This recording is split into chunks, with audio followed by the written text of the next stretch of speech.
Медиапортал islamindex.ru и компания iMedia представляют аудиоиздание «Полное толкование священного Корана» шейха Абдуррахмана ас-Саади. Сура Аль-Касас. Рассказ. Во имя Аллаха, милостивого, милосердного. Бисмиллахир-рахманир-рахим. Сура 28, аяты 1 и 2. Тасим.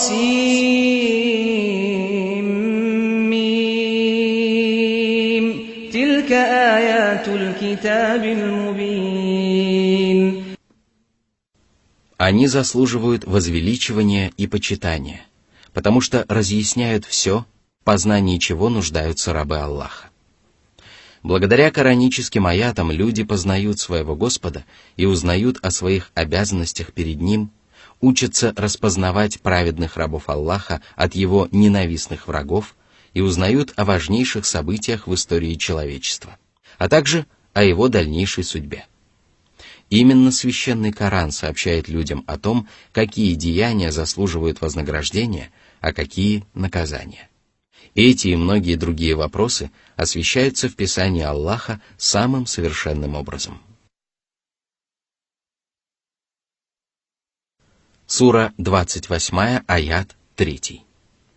نتلو عليك من نبأ موسى وفرعون بالحق لقوم يؤمنون. Одним из повествований, которые занимают важное место в священном Коране, является история о Мусе и фараоне. Всевышний поведал эту историю во многих коранических сурах, однако наиболее подробно жизнеописание святого пророка Мусы изложено именно здесь. Всевышний доподлинно провозгласил сказание о Мусе и фараоне. Это удивительное и замечательное сказание. Оно ниспослано для верующих людей, потому что только твердая вера заставляет рабов Аллаха размышлять над кораническими откровениями, принимать их всей душой и руководствоваться ими при соответствующих обстоятельствах. Благодаря этому вера и убежденность этих правоверных усиливаются, и они обретают еще большее благочестие. А что касается всех остальных, то они не извлекают из коранических повествований никакой пользы. Более того, они лишаются последней возможности оправдать свое неверие невежеством и неосведомленностью.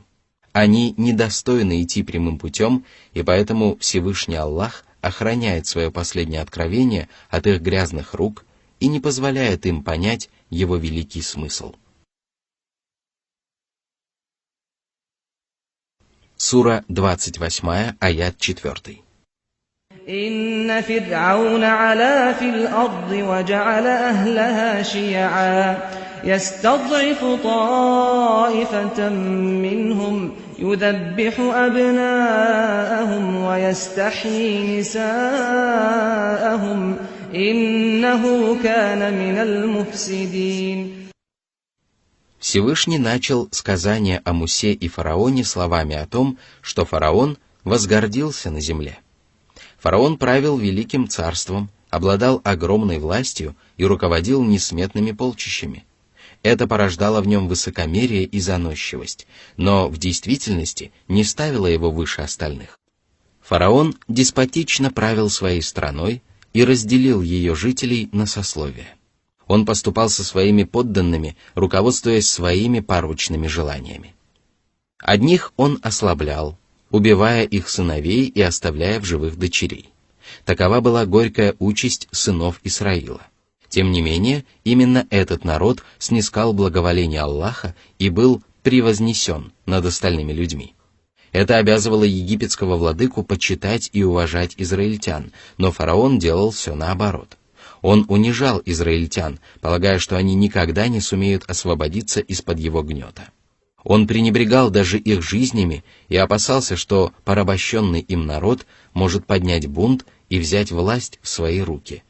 А для того, чтобы обезопасить свой престол, он велел убивать сыновей сынов Исраила и оставлять в живых только их дочерей.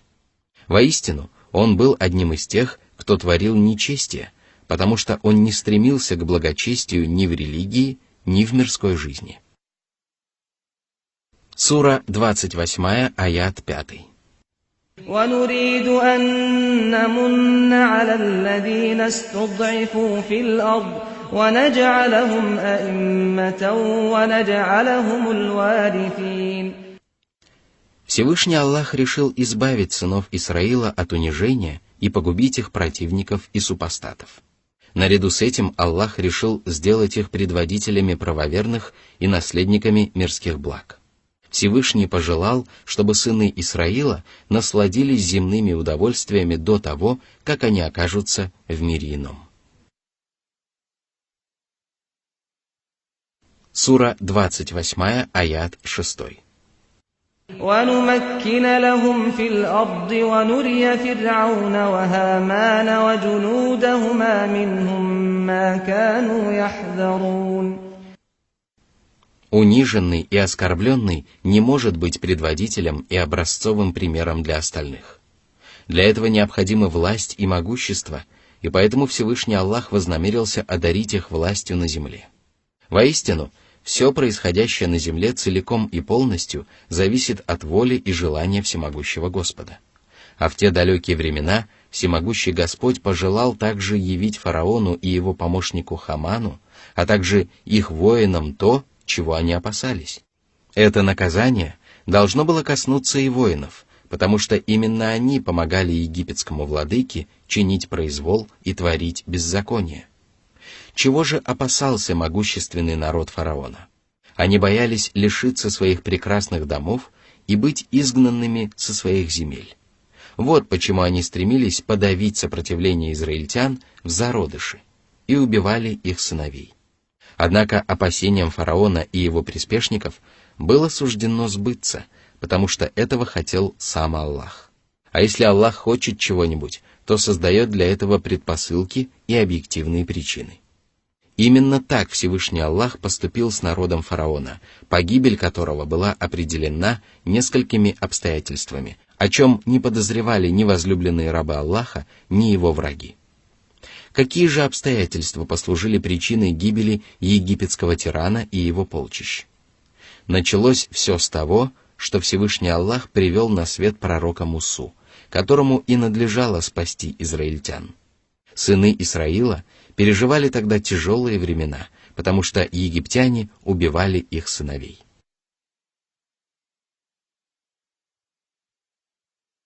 Сура 28, аят 7. وأوحينا إلى أم موسى أن أرضعيه فإذا خفت عليه فألقيه في اليم ولا تخافي ولا تحزني إنا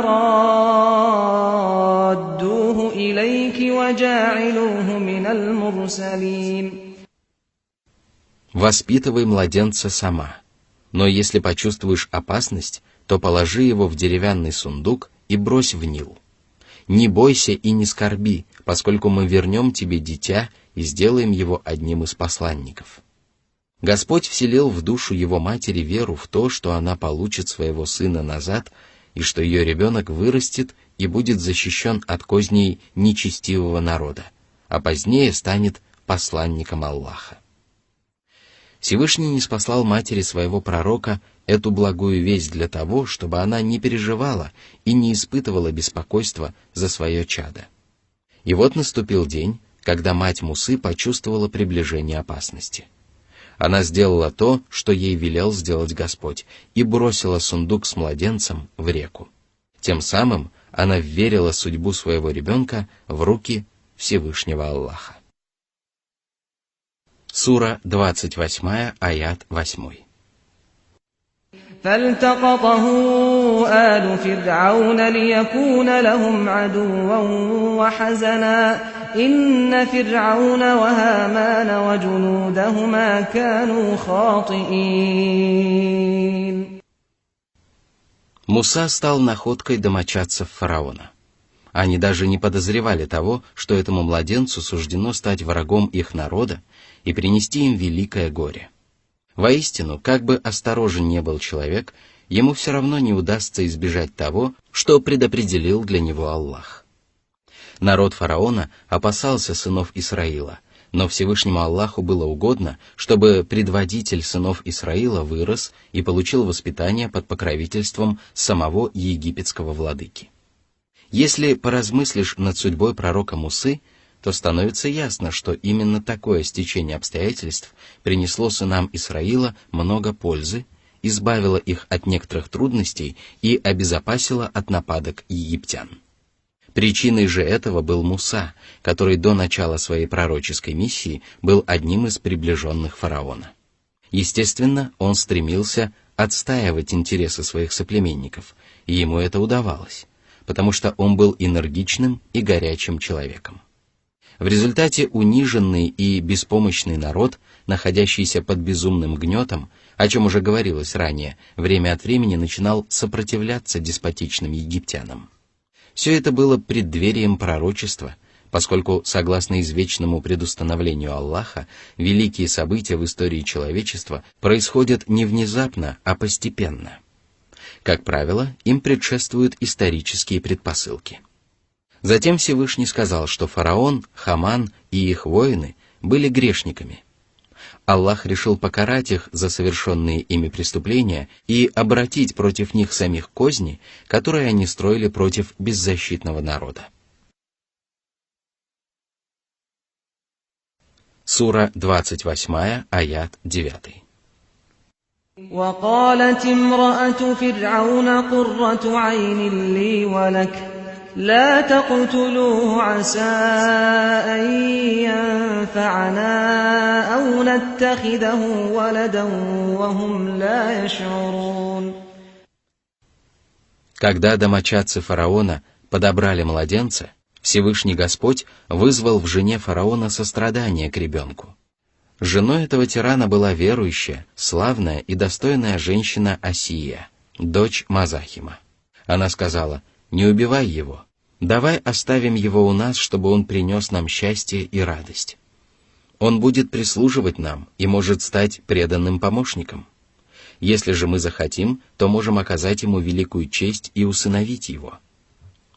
По воле Всевышнего Аллаха Муса действительно принес огромную пользу жене фараона.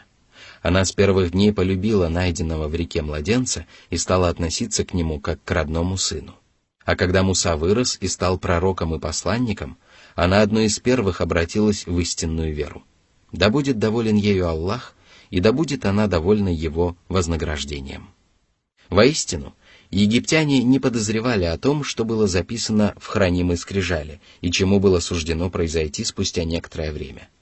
И это было милостью Всевышнего Господа по отношению к правоверным, потому что, догадайся они о будущей миссии найденного в реке младенца, все могло бы сложиться иначе.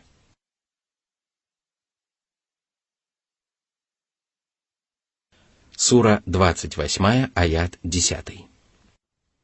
وأصبح فؤاد أم موسى فارغا إن كادت لتبدي به لولا أن ربطنا على قلبها لتكون من المؤمنين.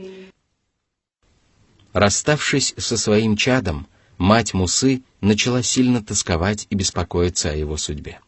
Несмотря на то, что Всевышний Аллах велел ей не печалиться и не бояться, бедная женщина не могла бороться со своими естественными чувствами. Она была настолько опечалена, что переживания опустошили ее сердце от всех остальных мыслей, и поэтому Всевышний Аллах сказал, что сердце матери Мусы наполнилось пустотой.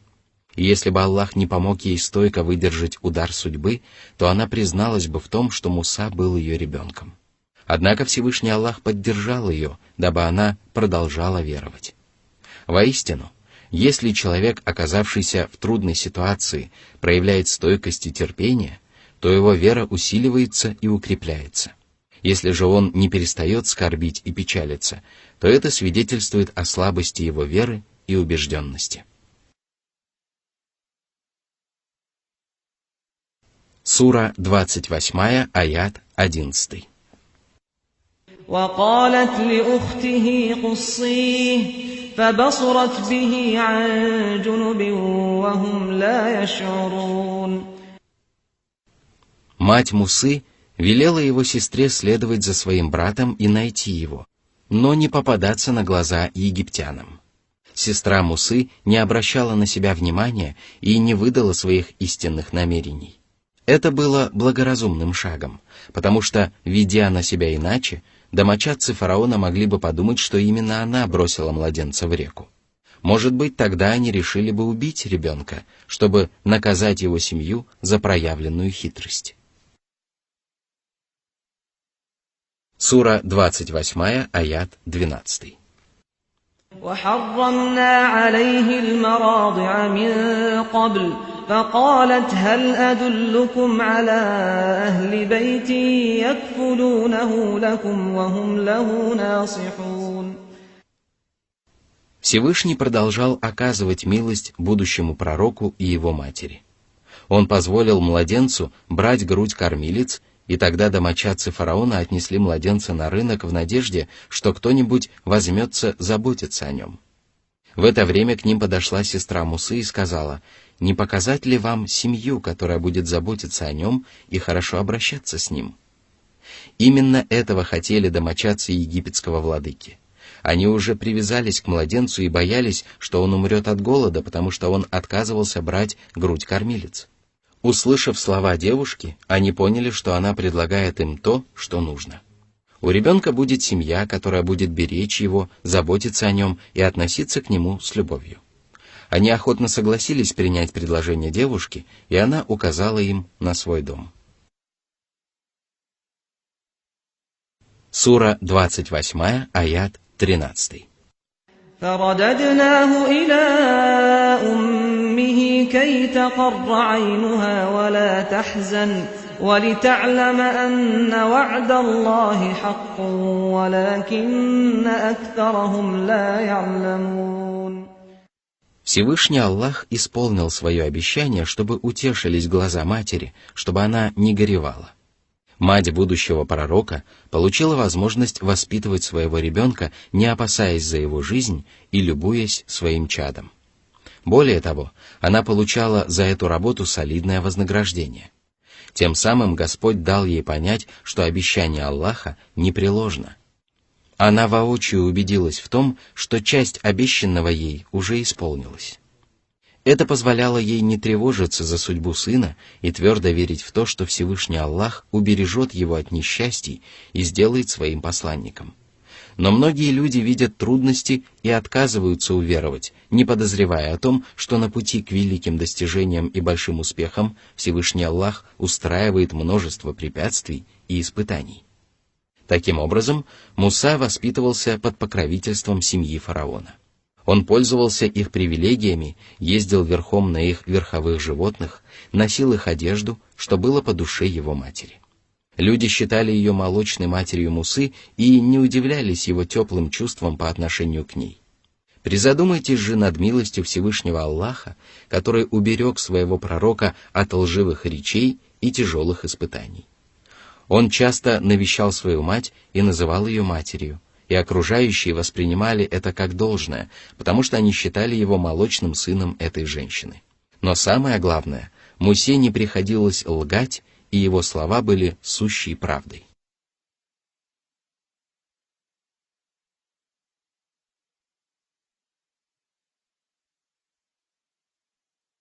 Сура 28, аят 14.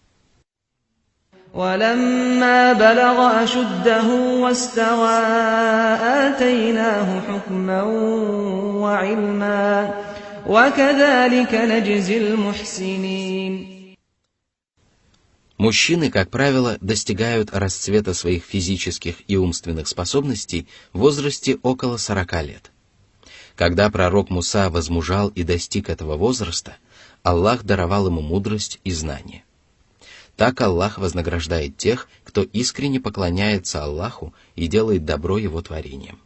В качестве вознаграждения Всевышний Аллах дарует таким людям знания и мудрость, и чем лучше бывают их деяния, тем глубже и совершеннее становятся приобретенные ими знания. Таким образом, пророчество и совершенные знания Мусы свидетельствуют о совершенстве его набожности и добродетели. Сура 28, аят 15. ودخل المدينة على حين غفلة من أهلها فوجد فيها رجلين يقتتلان هذا من شيعته وهذا من عدوه فاستغاثه الذي من شيعته على الذي من عدوه فوكزه موسى فقضى عليه قال هذا من عمل الشيطان إنه عدو مضل مبين. Вероятно, это был полдень или другое время суток, когда люди отдыхают и не обращают внимания на происходящее вокруг. В любом случае, он увидел двух агрессивно настроенных мужей. Один из них был его соплеменником, а другой — коптом. И тогда его соплеменник обратился к нему за помощью против того, кто был из врагов. К тому времени люди уже знали, что Муса был одним из сынов Исраила, и поэтому израильтянин попросил его о помощи. Это также свидетельствует о том, что люди боялись и уважали Мусу, считая его одним из приближенных царской семьи. Муса пришел на помощь своему соплеменнику и ударил копта настолько сильно, что тот умер от этого удара. Муса тотчас пожалел о случившемся и сказал: «Это одно из деяний сатаны.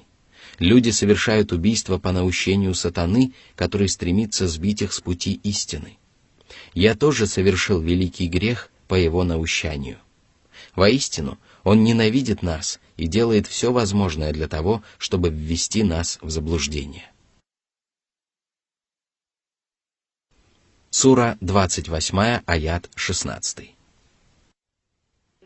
قال رب إني ظلمت نفسي فاغفر لي فغفر له إنه هو الغفور الرحيم. Аллах простил своего раба, ибо среди его прекрасных имен прощающий, милосердный. Он не лишает прощения и милости тех, кто покоряется его божественной воле и обращается к нему с искренним покаянием. Именно эти чувства переполняли душу Мусы в тот страшный миг.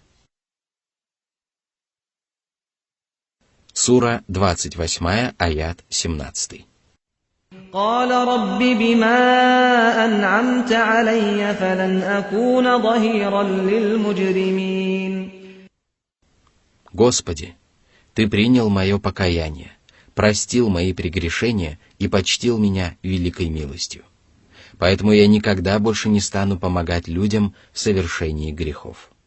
В знак благодарности за Божью милость Муса обязался никогда не оказывать содействия грешникам, дабы не повторилось то, что произошло с коптом. Благородное поведение Божьего избранника подчеркивает необходимость отвечать на благодеяния Аллаха совершением благодеяний и отречением от грехов.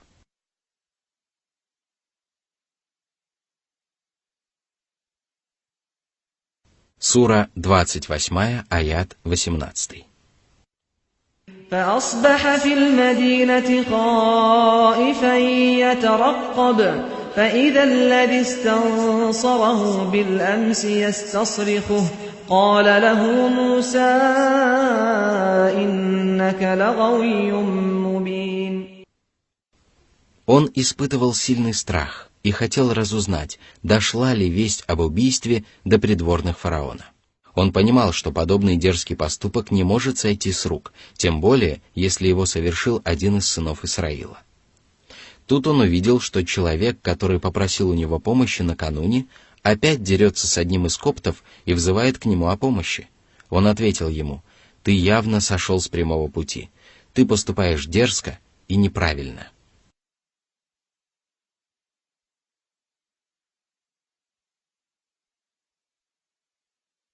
Сура 28, аят 19. فلما أن أراد أن يبطش بالذي هو عدو لهما قال يا موسى أتريد أن تقتلني كما قتلت نفسا بالأمس إن تريد إلا أن تكون جبارا في الأرض وما تريد أن تكون من المصلحين. Противостояние израильтянина с Коптом продолжалось, и соплеменник Мусы не переставал взывать к нему о помощи. В конце концов Муса разозлился и решил побить их общего врага, но Копт воскликнул: «О, Муса, неужели ты хочешь убить меня, как убил человека вчера? Только тираны и беззаконники совершают несправедливые убийства, и ты хочешь быть одним из них? Если бы ты стремился совершать добрые дела, то разрешил бы нашу проблему мирным путем, не доводя дело до убийства». Муса прислушался к увещеваниям Копта и не стал убивать его, а весть об этих двух происшествиях быстро облетела весь город. Когда об этом узнал фараон со своими приближенными, они решили казнить Мусу, и тогда Всевышний Аллах сделал так, чтобы его будущий посланник узнал о решении египетской знати. Сура 28, аят 20. وجاء رجل من أقصى المدينة يسعى قال يا موسى إن الملأ يأتمرون بك ليقتلوك فاخرج إني لك من الناصحين. Этот человек желал Мусе добра и опасался, что египтяне схватят его до того, как он сообразит, в чем дело. Муса послушался его совета и покинул город, опасаясь того, что египтяне убьют его. Сура 28, аят 21. فخرج منها خائفا يترقب قال رب نجني من القوم الظالمين. К тому времени Муса уже покаялся в грехе, который он совершил в гневе.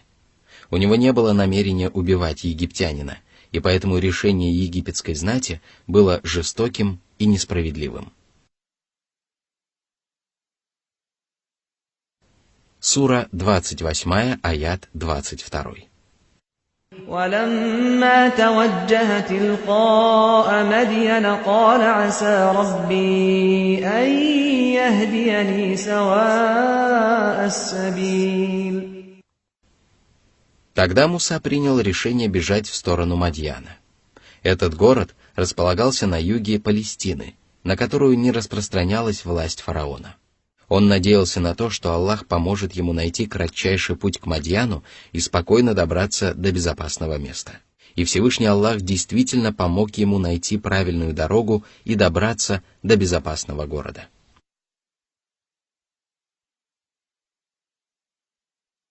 Сура 28, аят 23. ولما ورد ماء مدين وجد عليه أمة من الناس يسقون ووجد من دونهم امرأتين تذودان قال ما خطبكما قالتا لا نسقي حتى يصدر الرعاء وأبونا شيخ كبير. Когда он прибыл к колодцу в Мадьяне, то обнаружил возле него людей, которые поили свой скот. Жители этого города владели большими стадами. Неподалеку от них стояли две женщины, которые отогнали свое стадо в сторону. Они не могли поить свой скот в толпе наряду с грубыми мужчинами, которые не отличались великодушием и не хотели помочь женщинам напоить скотину. Тогда Муса спросил: «У вас все в порядке? Почему вы стоите в стороне от водопоя?» Женщины ответили: «Мы подождем, пока пастухи не уведут свой скот от колодца, а потом напоим наших овец. Мы всегда поступаем таким образом. Отец наш очень стар и не может самостоятельно поить скотину. Мы тоже слабы, а мужчин в нашей семье нет». Сура 28, аят 24. فسقى لهما ثم تولى إلى الظل فقال رب إني لما أنزلت إلي من خير فقير. Муса сжалился над бедными женщинами и напоил их овец. Он даже не потребовал от них вознаграждения, потому что сделал это исключительно ради Всевышнего Аллаха. Был полдень, и погода в тот день была очень жаркой. Муса был утомлен работой и поэтому решил отдохнуть и отошел в тень. Находясь в таком положении, он обратился за помощью к своему Господу. Эта мольба выражалась не столько словами, сколько тем положением, в котором оказался Муса. Безусловно, такая мольба более выразительна, чем простое обращение за помощью. Муса продолжал молить Аллаха о помощи и не терял надежды на его милость. Сура 28, аят 25. فجاءته إحداهما تمشي على استحياء قالت إن أبي يدعوك ليجزيك أجر ما سقيت لنا فلما جاءه وقص عليه القصص قال لا تخف نجوت من القوم الظالمين. Тем временем женщины вернулись к своему отцу и рассказали ему о случившемся. Тогда он велел одной из дочерей пойти за мужчиной, который оказал им услугу. Вскоре одна из двух женщин подошла к нему застенчиво. Это свидетельствовало о хорошем воспитании и прекрасном нраве девушки. Во все времена стыдливость была признаком благородства и благонравия, особенно если речь шла о девушке или женщине. Поведение девушки также свидетельствовало о том, что Муса не просил у двух сестер вознаграждения за оказанную услугу, ведь люди, как правило, не стесняются слуг и наемных работников. Девушка вела себя застенчиво, потому что прежде она стала свидетельницей благородного нрава и замечательных качеств незнакомого мужчины. Она сказала: «Мой отец зовет тебя, чтобы уплатить тебе за то, что ты напоил наших овец. Не думай, что это милостыня или подаяние. Ты первым оказал нам услугу, и поэтому мой отец собирается отблагодарить тебя за твою доброту». Выслушав эти слова, Муса принял приглашение девушки. Встретившись с пожилым человеком, Муса рассказал ему о причине, которая привела его в столь далекие края. Выслушав чужестранца, отец дочерей постарался успокоить его и сказал: «Тебе не стоит больше тревожиться, потому что Всевышний Аллах спас тебя от них и помог тебе добраться до страны, на которую не распространяется власть египетского деспота».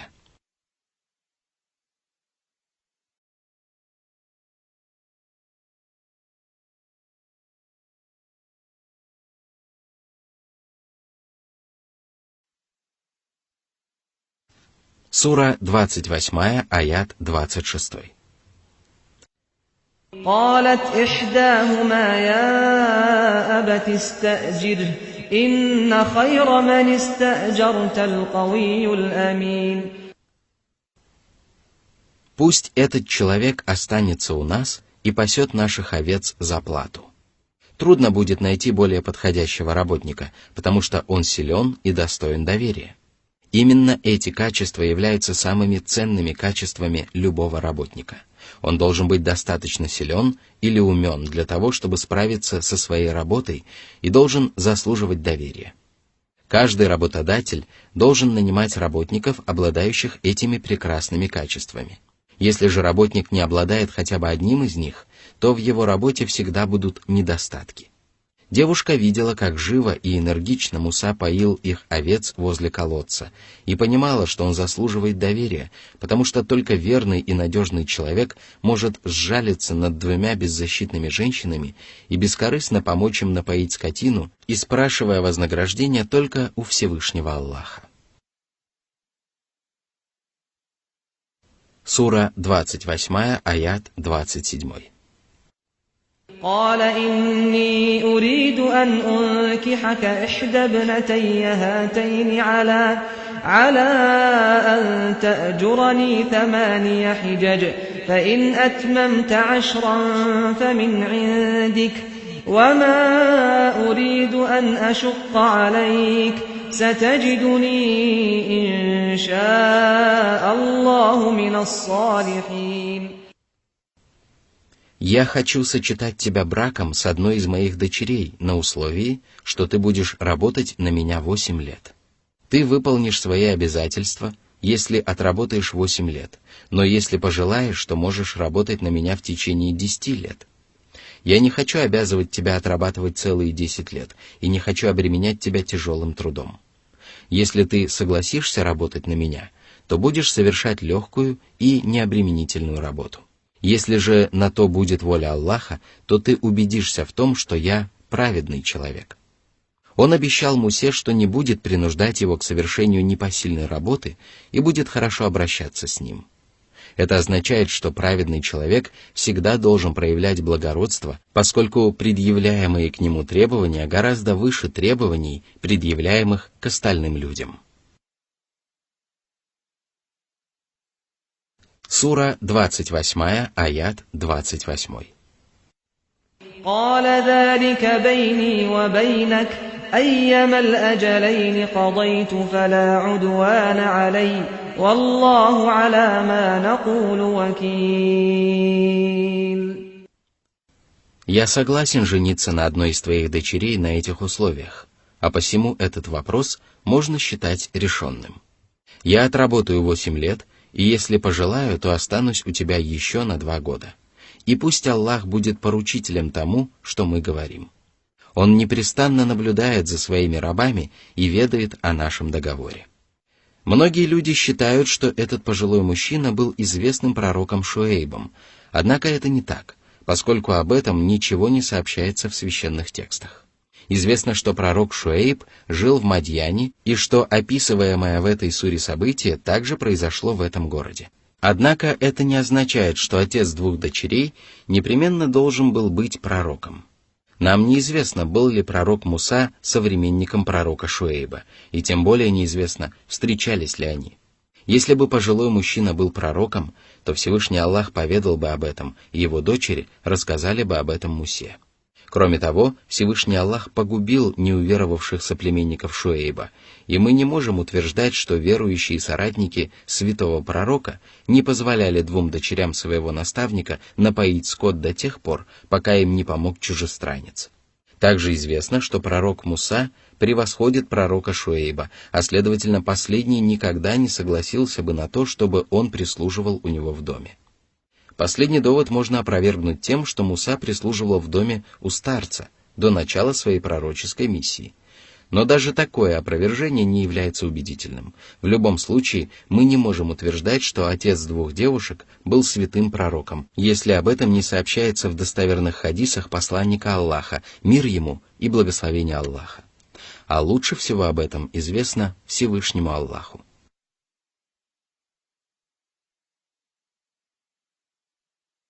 Сура 28, аят 29.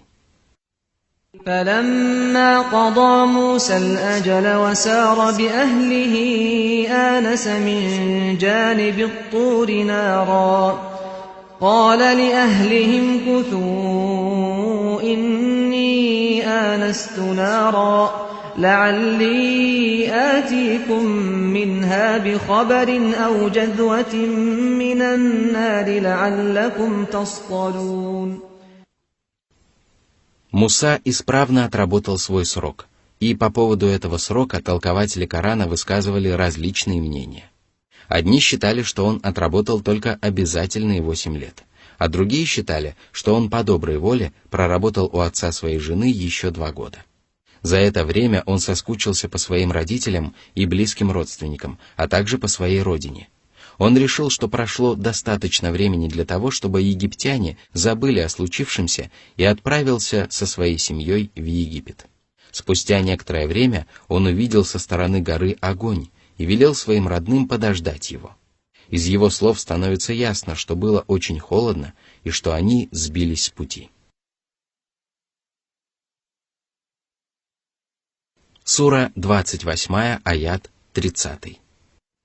فلما أتاها نودي من شاطئ الوادي الأيمن في البقعة المباركة من الشجرة أي يا موسى إني أنا الله رب العالمين.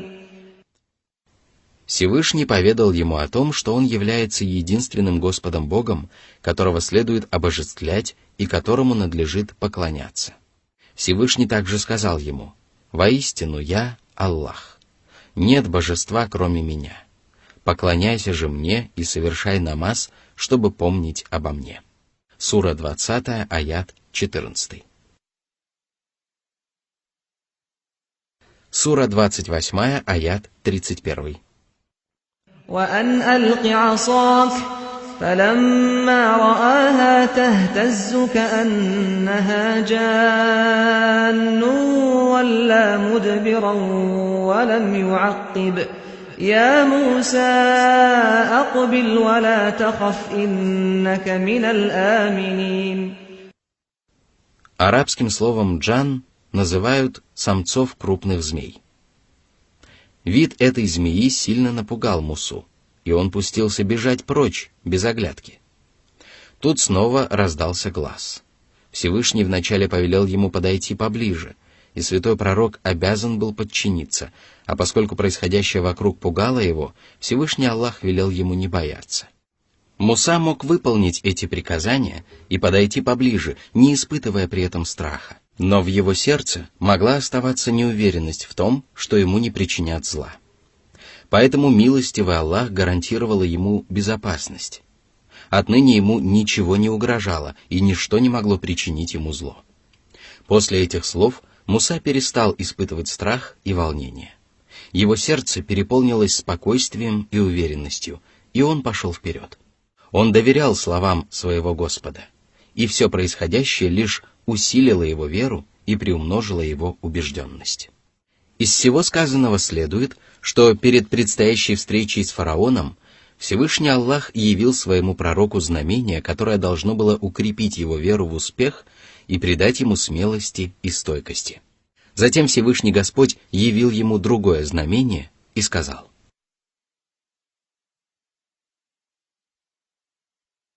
Сура 28, аят 32.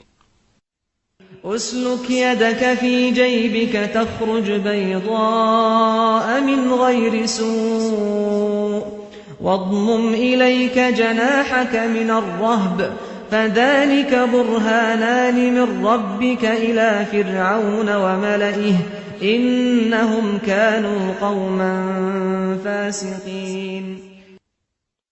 Сунь свою руку за пазуху, и она окажется совершенно белой. А если ты пожелаешь избавиться от страха, то прижми руки к груди и поступай таким образом всегда, когда будешь испытывать страх или боязнь. Отныне ты будешь превращать посох в живую змею и вытаскивать руку из-за пазухи совершенно белой. И эти два знамения станут доказательством твоей правдивости. Тебе предстоит встретиться с грешными людьми. Они не уверуют в посланника, который будет увещевать их словом и призывать к добру до тех пор, пока не увидят неопровержимые знамения. Но даже эти знамения не принесут пользы многим из них. Сура 28, аяты 33-34. قال رب إني قتلت منهم نفسا فأخاف أن يقتلون وأخي هارون هو أفصح مني لسانا فأرسله معي يرد أن يصدقني إني أخاف أن يكذبون. Святой пророк осмелился попросить Аллаха помочь ему справиться с возложенной на него миссией. Оправдывая свою слабость, он поведал Господу о своих трудностях и опасениях и попросил сделать его брата Харуна посланником. Он понимал, что если поборники истины будут поддерживать друг друга, то они сумеют отстоять истину. Аллах внял его мольбе и даровал ему то, что он попросил. Сура 28, аят 35. قال سنشد عضدك بأخيك ونجعل لكما سلطانا فلا يصلون إليكما بآياتنا أنتما ومن اتبعكما الغالبون. По нашей воле он будет помогать тебе и поддерживать тебя. А наряду с этим мы наделим вас силой, то есть поможем вам проповедовать истину, поддержим вас великими знамениями и вселим страх в сердца ваших врагов, после чего они не смогут ни убить вас, ни причинить вам вреда. А произойдет это благодаря нашим знамениям и той истине, о которой они свидетельствуют. Всякий, кто станет свидетелем этих знамений, окажется бессилен перед вами. Именно эти знамения станут залогом вашего могущества и гарантией вашей безопасности. Они избавят вас от злых происков врагов и будут защищать вас лучше, чем многочисленное и хорошо оснащенное войско. Вы и ваши последователи непременно одержите верх. Великая победа была обещана Мусе, когда он был в одиночестве и когда у него еще не было сторонников. Ему предстояло вернуться в страну, из которой он сбежал много лет тому назад. Его ожидали великие события и большие перемены. И сколько всего произошло до тех пор, пока не сбылось обещание Аллаха и пока страны и народы не признали этого могущественного пророка. Но обещание сбылось, и Муса со своими сторонниками одержал верх. Сура 28, аят 36.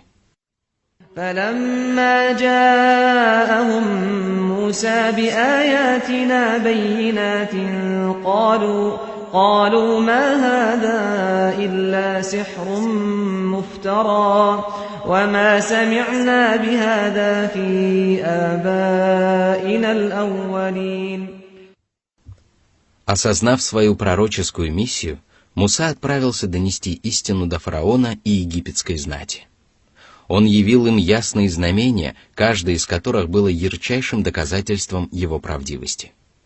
Эти знамения не имели недостатков или изъянов, и, несмотря на это, вельможи нарекли его деяния измышленным колдовством.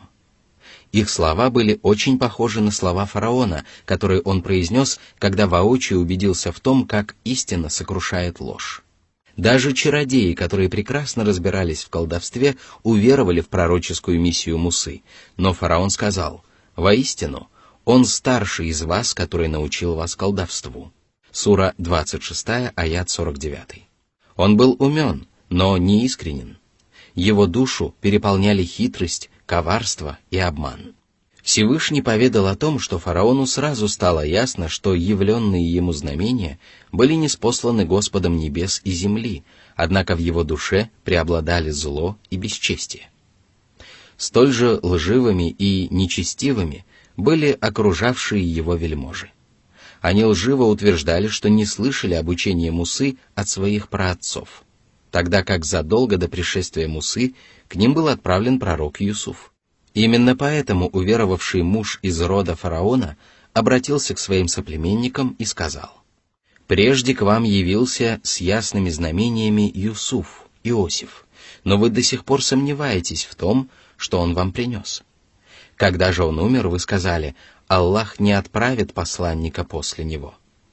Так Аллах вводит в заблуждение того, кто приступает к границе дозволенного и сомневается». Сура 40, аят 34. Сура 28, аят 37. وقال موسى ربي أعلم بمن جاء بالهدى من عنده ومن تكون له عاقبة الدار إنه لا يفلح الظالمون. Муса понял, что египетские вельможи сочли его лжецом и заблудшим и решили, что сами следуют прямым путем. Тогда он сказал: «Вы не извлекли для себя пользы из убедительных доводов и ясных знамений и не хотите слышать ни о чем, кроме собственного заблуждения. Оставайтесь в пучинах неверия, но помните, что Всевышний Аллах знает тех, кто следует прямым путем, и тех, кто отворачивается от истины. Он знает, кому из нас достанется прекрасный удел в последней жизни. Воистину, не преуспеют творящие беззаконие». История убедилась в том, что счастливый исход и преуспеяние стали вознаграждением для Мусы и его последователей, а уделом нечестивцев стали великий урон и вечная погибель.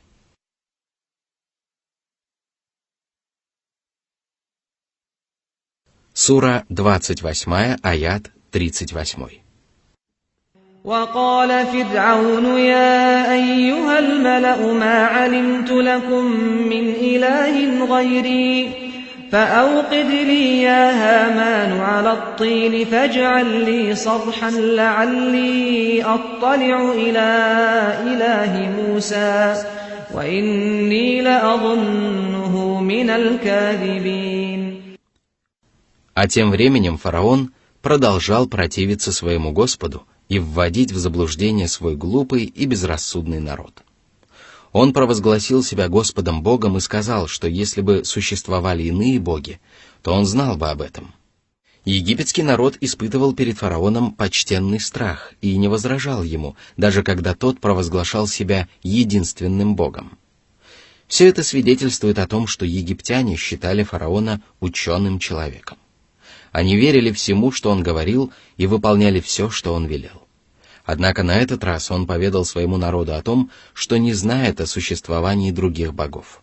А для того, чтобы люди не усомнились в правдивости его слов, он решил опровергнуть существование иных богов и сказал своему помощнику: «О Хаман, построй для меня высокую башню из глиняных кирпичей, дабы мы выяснили истину и изобличили ложь Мусы».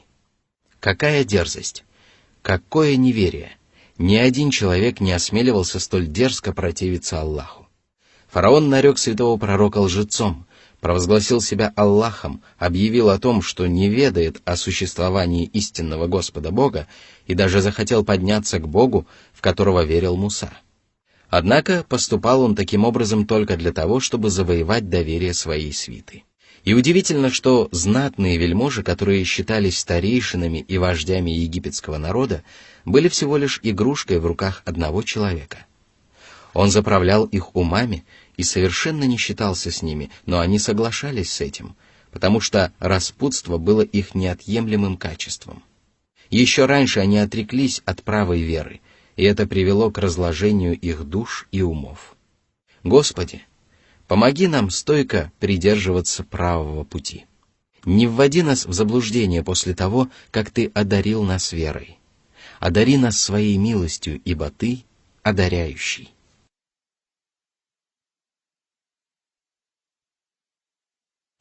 Сура 28, аят 39. واستكبر هو وجنوده في الأرض بغير الحق وظنوا أنهم إلينا لا يرجعون. Они надменно относились к рабам Божьим и подвергали их мучительному наказанию. Они пренебрежительно встречали посланников Аллаха и отвергали принесенные ими знамения, полагая, что их собственные воззрения лучше и правильнее. Они не думали, что предстанут перед Всевышним Аллахом, и неверие в последнюю жизнь подталкивало их противиться истине. Если бы они знали, что предстанут перед Господом, то не стали бы творить подобного беззакония. Сура 28, аят 40. فأخذناه وجنوده فنبذناهم في اليم فانظر كيف كان عاقبة الظالمين. Фараон и его воинство продолжали упорствовать и бесчинствовать до тех пор, пока всемогущий Аллах не потопил их в море. Посмотри, каков был исход беззаконников. Воистину, это был самый скверный и самый унизительный исход. Мучения земного мира переросли для них в вечные страдания после смерти. Сура 28, аят 41. وَجَعَلْنَاهُمْ أَئِمَّةً يَدْعُونَ إِلَى النَّارِ وَيَوْمَ الْقِيَامَةِ لَا يُنصَرُونَ. Фараон и египетская знать будут находиться во главе толпы грешников, которую будут гнать в обитель позора и бесчестия, и в день воскресения им не окажут помощи. Сами они будут настолько слабы, что не сумеют спастись от адского наказания, а никто другой не станет помогать и покровительствовать грешникам. Сура 28, аят 42. وَأَتْبَعْنَاهُمْ فِي هَذِهِ الدُّنْيَا لَعْنَةً وَيَوْمَ الْقِيَامَةِ هُمْ مِنَ الْمَقْبُوحِينَ. Помимо унижения и наказания, которые они вкусили при расставании с этим миром, они были удостоены проклятия Божьих творений. Люди проклинают их, вспоминают их недобрым словом и испытывают к ним ненависть и отвращение. Каждый человек может убедиться в том, что именно они чаще всего удостаиваются проклятий праведных людей. И это всего лишь начало, потому что в день воскресения они будут прогнаны и лишены Божьей милости из-за своих отвратительных деяний. Они ощутят на себе ненависть Аллаха и ненависть Его творений, и тогда они сами возненавидят себя.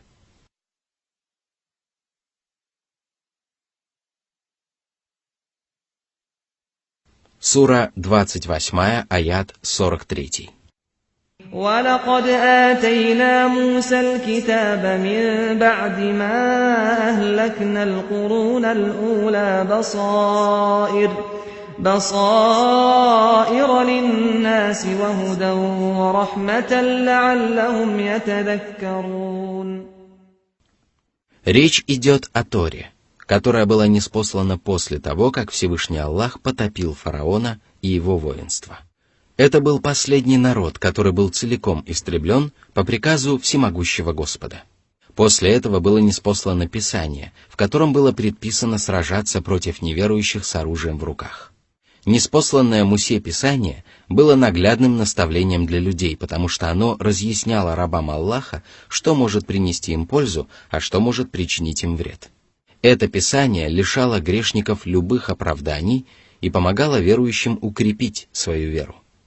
Именно для них оно представляло собой руководство к прямому пути и милость.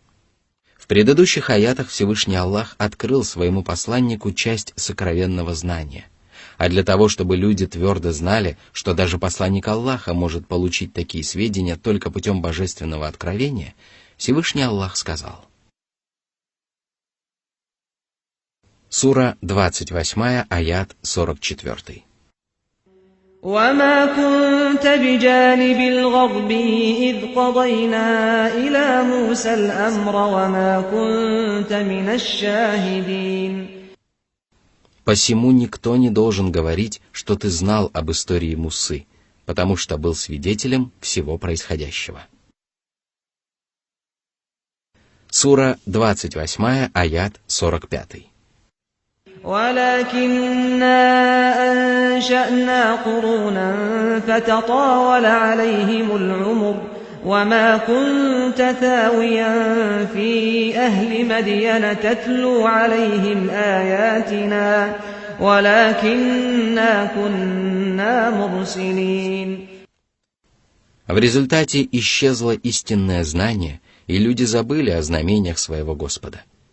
И тогда мы избрали тебя Божьим посланником, дабы ты явился к человечеству в тот самый час, когда оно больше всего нуждается в тебе и в том знании, которое ты получаешь путем божественного откровения. Ты не проповедовал среди жителей Мадьяна и не обучался у них. И несмотря на это, ты сообщаешь людям о том, чем занимался святой пророк Муса в этом городе, потому что твой Господь отправил к тебе посланцев, которые поведали тебе о судьбе твоего предшественника. Твои знания — это результат божественного откровения, и ты получаешь откровение только по нашей воле. Сура 28, аят 46. وَمَا كُنْتَ بِجَانِبِ الطُّورِ إِذْ نَادَيْنَا وَلَكِنْ رَحْمَةً مِّن رَّبِّكَ لِتُنذِرَ قَوْمًا مَّا أَتَاهُم مِّن نَّذِيرٍ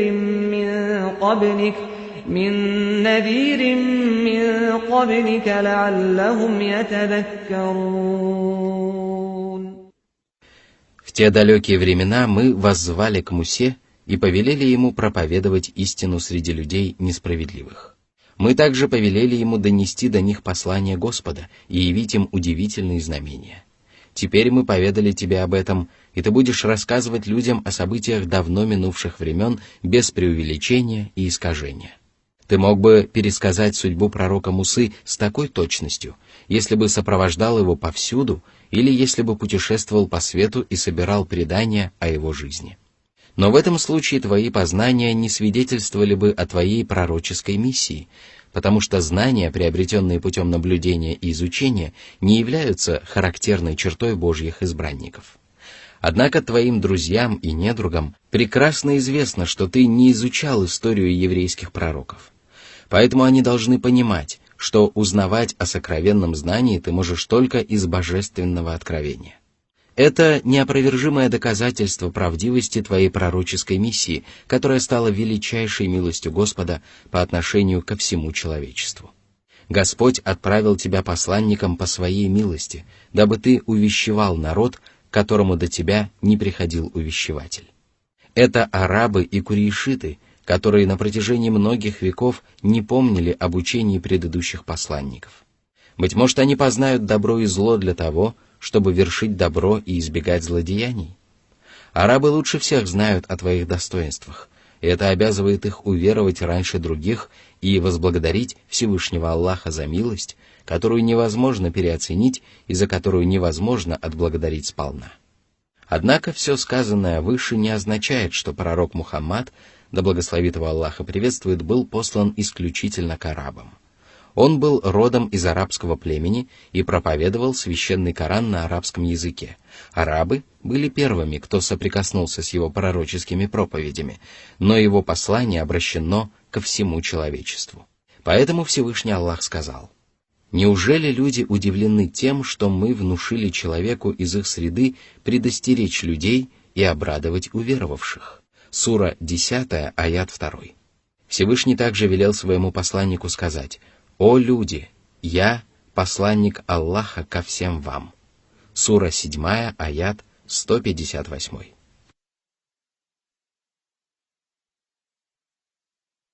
Сура 28, аят 47. ولولا أن تصيبهم مصيبة بما قدمت أيديهم فيقولوا ربنا لولا أرسلت إلينا رسولا فنتبع آياتك ونكون من المؤمنين. О Мухаммад! После твоих проповедей многобожники не смогут оправдать свое неверие и не смогут сослаться на собственное неведение.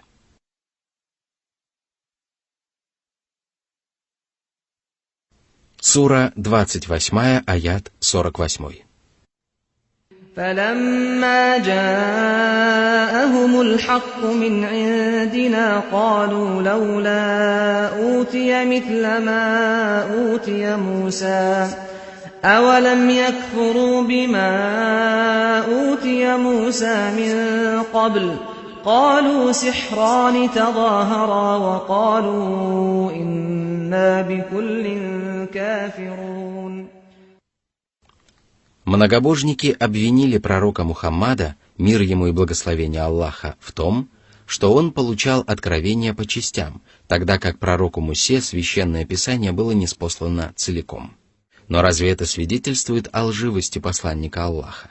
Разве божественное откровение не может быть ниспослано в течение нескольких лет? Воистину, последовательное ниспослание коранических аятов свидетельствует о совершенстве последнего небесного писания, а также о заботливом отношении Всевышнего Аллаха к своим творениям. Каждое новое откровение служило опорой для пророка Мухаммада, да благословит его Аллах и приветствует, и укрепляло веру в сердцах правоверных. Поэтому Всевышний Аллах сказал: «Какую бы притчу они ни приводили тебе, мы открывали тебе истину и наилучшее толкование». Сура 25, аят 33. Они сравнивают ниспосланное тебе Писание с Писанием, которое было даровано Мусе. Однако это сравнение недопустимо, поскольку прежде они также отказывались уверовать в Писание Мусы. Разве не они называли Тору и Коран колдовскими чарами, которые вместе еще легче вводят людей в заблуждение? Все это свидетельствует о том, что многобожники хотят любым путем опорочить истину. Они обосновывают свою правоту доводами, которые не являются убедительными, выявляют в Писании недостатки, которые вовсе не являются недостатками, и произносят противоречивые и невнятные речи. Таков удел неверующих, которые отвергают пророков и Писание. Почему же они поступают таким образом? Почему они отвергают Коран и Тору? Неужели они стремятся найти истину и действительно считают свои воззрения более правильными? Или же они просто потакают своим низменным желаниям? Далее Всевышний Аллах решил прояснить ситуацию и повелел.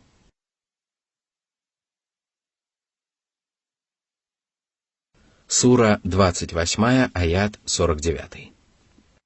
قل فأتوا بكتاب من عند الله هو أهدى منهما أتبعه إن كنتم صادقين. Но разве они смогут принести Писание, которое будет лучше Торы или Корана? Ни они, ни кто-либо иной не сумеют сделать этого, потому что со времен сотворения Вселенной свет не видывал более мудрых, более правильных, более ясных и более добрых писаний. Только справедливый и беспристрастный проповедник может сказать: «Моей единственной целью является истина и прямой путь. Я принес вам Писание, которое проповедует истину и не противоречит Писанию Мусы. Каждый из нас обязан покориться этому Писанию и руководствоваться его предписаниями, потому что все они правдивы и справедливы. Если вы принесете мне более правильное Писание, то впредь я буду руководствоваться только им. Если же вы не сделаете этого, то я не стану отворачиваться от истины, которую я уразумел».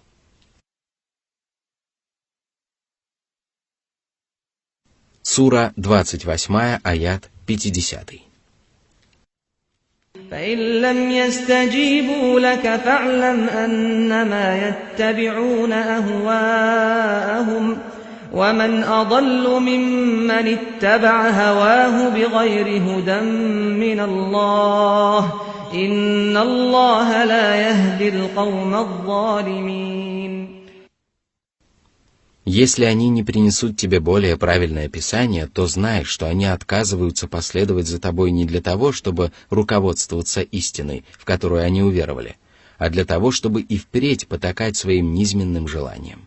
Воистину, такие люди являются самыми заблудшими, потому что они отвернулись от истины и отказались уверовать в нее после того, как им предложили встать на прямой путь.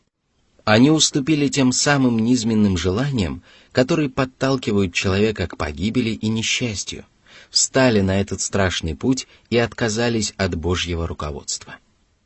Кто может быть более заблудшим? Воистину, только несправедливые и злобные люди, которые испытывают отвращение к истине, упрямо продолжают увязать в пучинах заблуждения. Всевышний не наставляет таких людей на прямой путь, поскольку Он не наставляет на прямой путь творящих беззаконие. Несправедливость и упрямство стали неотъемлемыми качествами этих людей, которые уяснили для себя прямой путь и отвернулись от него, отдав предпочтение своим низменным страстям. Они закрыли перед собой двери, ведущие к счастью и преуспеянию, и распахнули перед собой врата, ведущие к заблуждению. Они блуждают во мраке обольщения и несправедливости и мечутся между несчастьем и погибелью. Этот аят свидетельствует о том, что если человек отказывается повиноваться посланнику Аллаха и отдает предпочтение иным наставникам, то он не следует прямым путем и потакает своим низменным желаниям. Именно поэтому Всевышний Аллах сказал, что многобожники лишь потакают своим низменным желаниям.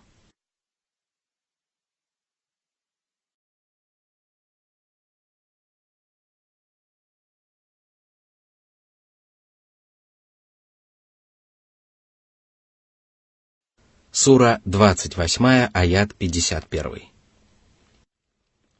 وَلَقَدْ وَصَّلْنَا لَهُمُ الْقَوْلَ لَعَلَّهُمْ يَتَذَكَّرُونَ. Мы смилостивились над ними и последовательно ниспослали им одно откровение за другим. Быть может, они образумятся, если знамения Всевышнего Господа будут открываться им одно за другим, и если коранические откровения будут ниспосылаться им в тот момент, когда они больше всего будут нуждаться в них. Все это означает, что последовательное ниспослание коранических аятов было Божьей милостью. Почему же неверующие отвернулись от того, что было сделано ради их же блага? Из удивительной коранической истории о пророке Мусе можно сделать много полезных выводов. Эта история напоминает правоверным мусульманам о том, что они должны извлекать пользу из знамений и назиданий своего Господа. Чем сильнее вера мусульманина, тем больше пользы он извлекает из коранических откровений. То же самое относится к историям о древних народах, которые Всевышний Аллах ниспослал в Небесном Писании исключительно ради блага своих верующих рабов. Что же касается всех остальных, то их судьба не заботит Всевышнего Аллаха. Такие люди не способны увидеть свет и различить прямой путь. Длительный путь израильского народа к освобождению свидетельствует о том, что если Всевышний Аллах замыслил начинание, то Он создает для него предпосылки, которые шаг за шагом приближают то, что пожелал Господь. Воля всемогущего Аллаха исполняется не сразу, а постепенно. Как бы слаб и унижен не был народ, он не должен падать духом, прекращать борьбу за свои права и терять надежду на скорое возрождение, особенно если он находится под гнетом несправедливых и деспотичных людей. Именно в таком положении находились сыны Исраила, которые были унижены и порабощены фараоном и египетскими вельможами. Однако, в конце концов, Всевышний Аллах позволил им обрести могущество и овладеть страной фараонов. Пока люди пребывают в униженном и угнетенном положении, они не могут получить то, что принадлежит им по праву. Они не могут говорить о своих правах, исповедовать свою религию, благоустраивать свою мирскую жизнь и управлять своими делами. История пророка Мусы является доказательством того, насколько сострадателен был Всевышний Аллах к матери святого пророка. Он облегчил ее страдания радостной вестью о том, что вернет ей младенца и сделает его одним из величайших посланников. Иногда Всевышний Аллах посылает своим рабам трудности и испытания для того, чтобы впоследствии ниспослать им огромное благо или уберечь их от великого зла. На долю матери пророка Мусы выпали великие страдания и переживания, вызванные расставанием с любимым ребенком. Но именно благодаря этому расставанию ее сын приобрел нечто большее, что заставило бедную женщину возрадоваться и возликовать. Пророку Мусе и его матери пришлось столкнуться со многими опасностями, которые порождали в их душе страх за свое будущее. А это означает, что естественный страх перед людьми не свидетельствует о слабости или отсутствии веры. Эта кораническая история также свидетельствует о том, что вера может увеличиваться и уменьшаться. Одним из самых верных способов приумножить веру и усовершенствовать убежденность является проявление терпения в самые трудные и тяжелые времена. Однако выстоять перед трудностями человек может только при поддержке Всевышнего Аллаха. Именно поэтому Священный Коран гласит: «Она готова была раскрыть его, свой поступок, если бы мы не укрепили ее сердце, чтобы она оставалась верующей». Сура 28, аят 10. Благодаря этому ее вера приумножилась, а душа нашла покой и умиротворение. Все сказанное свидетельствует о том, что поддержка Всевышнего Аллаха является одним из величайших благ, который может приобрести человек. Благодаря этой поддержке раб Божий сохраняет хладнокровие и самообладание даже в самые трудные минуты. Несмотря ни на что, он продолжает говорить правильные слова и принимать правильные решения, в отличие от тех, кого не покидают страх, беспокойство и переживания. При виде опасности такие люди лишаются способности здраво мыслить, теряют самообладание и принимают неверные решения. История святого пророка Мусы также учит мусульман, которые веруют в божественное предопределение, не полагаться на то, что обещанное Аллахом непременно сбудется, а делать все возможное для претворения в жизнь замысла Божьего. Правоверные обязаны поступать таким образом, и подобное поведение никоим образом не противоречит твердой вере в обещание Господа. Именно поэтому мать святого пророка, которой было обещано, что Господь непременно вернет ей младенца, сделала все возможное для того, чтобы приблизить это, и послала сестру Мусы проследить за сундуком и выяснить судьбу мальчика. Поведение сестры Мусы и двух сестер из Мадьяна свидетельствует о том, что женщинам разрешается при необходимости выходить из дома и разговаривать с посторонними мужчинами. Также разрешается брать вознаграждение за кормление грудью и уход за ребенком, а также за помощью в поисках кормилицы. Эта кораническая история также свидетельствует о том, что если Всевышний Аллах желает оказать милость своим слабым и беззащитным рабам, то Он являет им удивительные знамения, благодаря которым их вера становится еще сильнее. Поэтому священный Коран гласит: «Так мы вернули его матери, чтобы утешились ее глаза, чтобы она не печалилась и знала, что обещание Аллаха истинно». Сура 28, аят 13. Мусульманский шариат запрещает убивать неверующих, безопасность которых гарантирована договором с мусульманами или сложившимися обычаями, и поэтому Муса расценил убийство неверующего копта как грех и покаялся в содеянном. Поэтому всякий, кто убивает людей вопреки законам Аллаха, заслуживает быть названным тираном, который бесчинствует и распространяет на земле беззаконие. Если человек убивает невинных людей и при этом заявляет, что стремится навести на земле порядок и устрашить грешников, то он лжет. Избранный им путь является беззаконием, и поэтому, когда Муса решил во второй раз заступиться за израильтянина, копт сказал ему: «О Муса, Моисей, неужели ты хочешь убить меня, как убил человека вчера? Ты лишь хочешь стать тираном на земле и не хочешь быть в числе тех, кто примиряет людей». Сура 28, аят 19. Всевышний не опроверг эти слова копта и тем самым засвидетельствовал их справедливость. Если человек стремится предостеречь другого человека от греха и рассказывает ему о том, что люди думают о нем плохо, то он не совершает греха. Напротив, он обязан поступить таким образом, и поэтому Всевышний Аллах одобрил действия копта, который дал Мусе добрый совет и предостерег его от злодеяния. Если человеку угрожает опасность и даже смерть, то он не должен подвергать свою жизнь опасности и оставаться в городе, а должен покинуть его, как это сделал Муса. Если же человеку приходится выбирать между двумя путями, каждый из которых может закончиться плохо, то он должен выбрать наименее опасный путь. Именно в таком положении оказался Муса после того, как убил копта. Он мог остаться в городе, где его ожидала смертная казнь, и мог отправиться в далекие страны, не зная дороги, не имея проводника и полагаясь только на своего Господа. Второй выбор был более безопасным, и поэтому Муса принял решение бежать из города.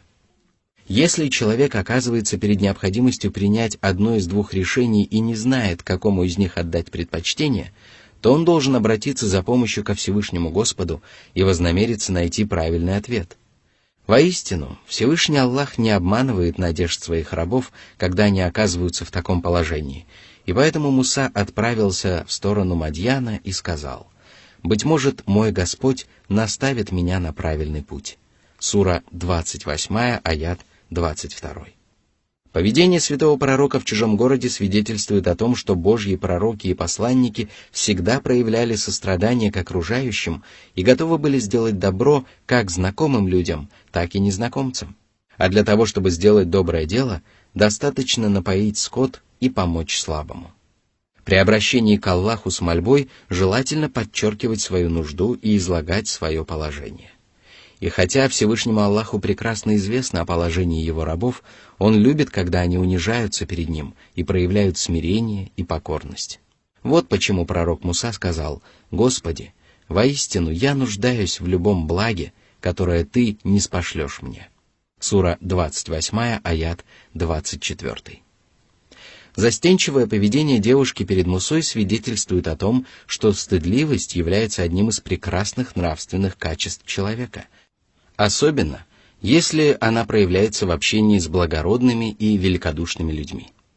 Благородный поступок отца двух сестер свидетельствует о том, что даже в древности люди стремились отблагодарить людей за оказанное благодеяние.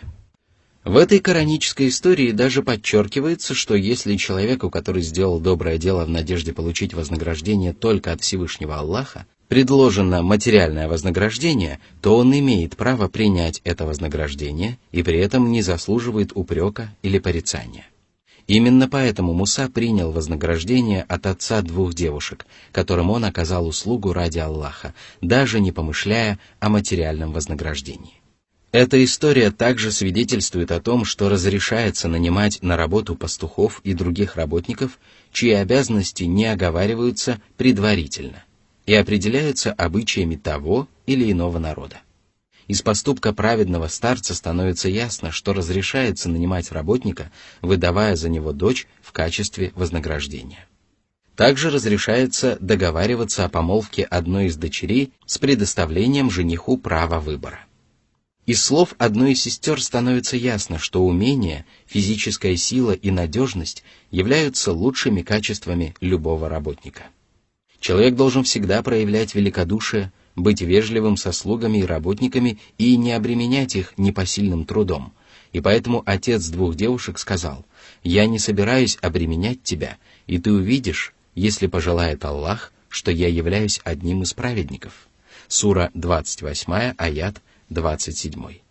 Мусульманский шариат разрешает заключать договора без свидетелей, потому что именно так поступали Муса и отец его будущей жены, после чего Муса сказал: «Аллах является попечителем и хранителем того, что мы говорим». Сура 28, аят 28. Всевышний поддержал своего пророка Мусу удивительными знамениями и великими чудесами, благодаря чему Муса превращал посох в извивающуюся змею и вытаскивал руку из-за пазухи совершенно белой. Эти и другие знамения помогли Мусе и его брату Харуну спастись от фараона и избежать погибели в море. В этой коранической истории также подчеркивается, что самым несчастным человеком является тот, кто становится дурным примером для своих потомков. И чем больше такой человек противится знамениям своего Господа, тем ужаснее его участь. В то же время самый щедрый удел получает тот, кого Всевышний Аллах наставляет на прямой путь и делает показательным примером для остальных. Наконец, это славное повествование является одним из многочисленных доказательств правдивости пророческой миссии пророка Мухаммада, да благословит его Аллах и приветствует. Он подробно и правдиво рассказал о судьбе своего предшественника, подтвердил правдивость его учения и еще раз провозгласил истину.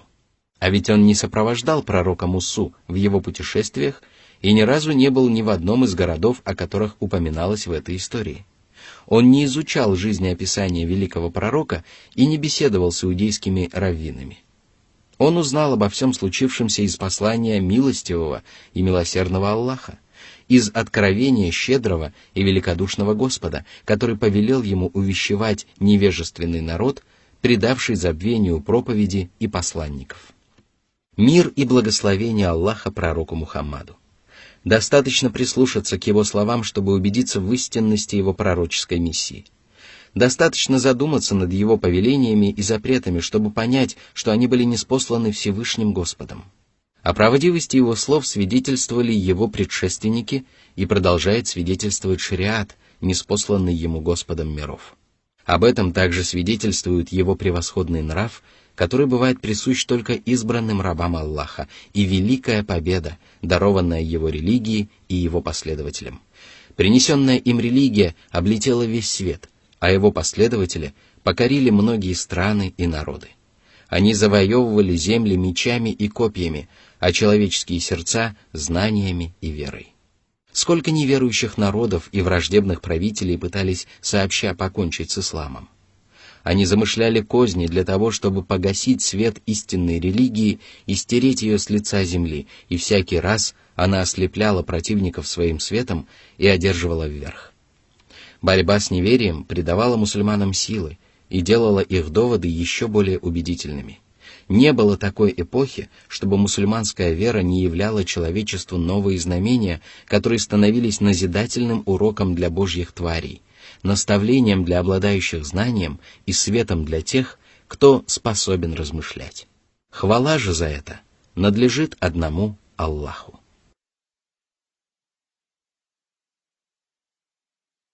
Сура 28, аят 52. الذين آتيناهم الكتاب من قبله هم به يؤمنون. Всевышний поведал о величии и правдивости священного Корана. Именно эти качества заставили людей, обладающих истинным знанием, признать последнее небесное писание, уверовать в него всей душой и засвидетельствовать его правдивость. В этом аяте говорится о людях Писания, которым были дарованы Тора и Евангелие, и которые отказывались искажать их смысл и содержание. Когда же был ниспослан священный Коран, эти праведники уверовали в него и в того посланника, который принес это Писание человечеству. Сура 28, аят 53. وَإِذَا يُتْلَى عَلَيْهِمْ قَالُوا آمَنَّا بِهِ إِنَّهُ الْحَقُّ مِنْ رَبِّنَا إِنَّا كُنَّا مِنْ قَبْلِهِ مُسْلِمِينَ. Когда им читают коранические откровения, они вслушиваются в каждое слово, после чего склоняются перед истиной и говорят: «Мы уверовали в истину от нашего Господа». Это учение совпадает с учением, которое проповедовали предыдущие посланники, и не противоречит священным писаниям. В нем собраны правдивые повествования, мудрые повеления и справедливые запреты. Эти люди непременно увидят благие последствия своих речей и свидетельств, потому что они опираются на твердые и ясные познания. Они являются истинными обладателями знания. Они являются истинными людьми Писания. Что же касается многобожников, которые пытаются опровергнуть истину, то их доводы не являются убедительными. Более того, их даже нельзя назвать сомнительными, потому что сами многобожники либо просто не знают истины, либо не хотят с ней соглашаться. Поэтому Всевышний Аллах повелел своему посланнику сказать: «Веруйте в него, Коран, или не веруйте». Воистину, когда его читают тем, кому прежде было даровано знание, они падают ниц, касаясь земли своими подбородками. Сура 17, аят 107. Что касается праведников, то они говорят: «Воистину, мы и прежде были покорны Всевышнему Аллаху. За нашу преданность и покорность Аллах помог нам обрести веру и стать мусульманами. Мы признаем истинность священного Корана и веруем в оба Писания». Что же касается нечестивцев, которые отвергают священный Коран, то их неверие в последнее Писание разрушает их веру в предыдущие Писания.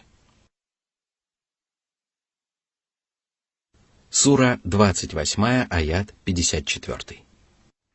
أولئك يؤتون أجرهم مرتين بما صبروا ويدرؤون بالحسنة السيئة ومما رزقناهم ينفقون. Люди Писания, которые вначале уверовали в одно Писание, а затем уверовали в последнее Писание, будут вознаграждены дважды. В первый раз их вознаградят за то, что они уверовали в Тору и Евангелие, а во второй раз за то, что они подтвердили свою веру и уверовали в Коран. Они заслужили такое вознаграждение, потому что были терпеливы, то есть верны завету с Аллахом, сохранили веру и не перестали совершать благодеяния.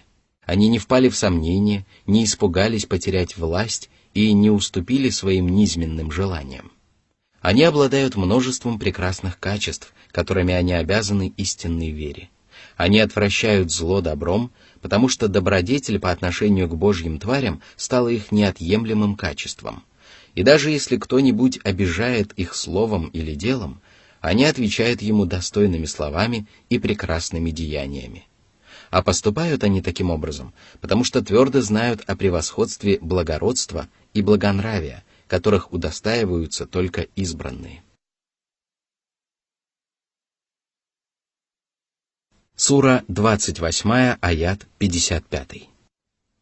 وَإِذَا سَمِعُوا اللَّغْوَ أَعْرَضُوا عَنْهُ وَقَالُوا لَنَا أَعْمَالُنَا وَلَكُمْ أَعْمَالُكُمْ سَلَامٌ عَلَيْكُمْ لَا نَبْتَغِي الْجَاهِلِينَ. Если же невежественные грешники заводят в их присутствии суетные речи, они отворачиваются от них. Они поступают как истинные и благоразумные рабы милостивого Аллаха и говорят: «Каждый из нас будет отвечать только за свои поступки, и ни одна душа не будет нести бремя чужих грехов». Тем самым они подчеркивают свою непричастность к злодеяниям невежд, которые убивают свое время лживыми и совершенно бесполезными разговорами. Они также говорят: «Вы не услышите от нас недоброго слова, потому что мы не станем уподобляться вам и говорить с вами на вашем языке». Быть может, вы довольствуетесь этим скверным уделом, но мы не желаем иметь ничего общего с невежеством и всеми силами пытаемся уберечься от него. Сура 28, аят 56. إنك لا تهدي من أحببت ولكن الله يهدي من يشاء وهو أعلم بالمهتدين. Всевышний поведал своему посланнику, что тот не способен наставить на прямой путь даже самого любимого человека, и тем более перед этим бессильны все остальные люди.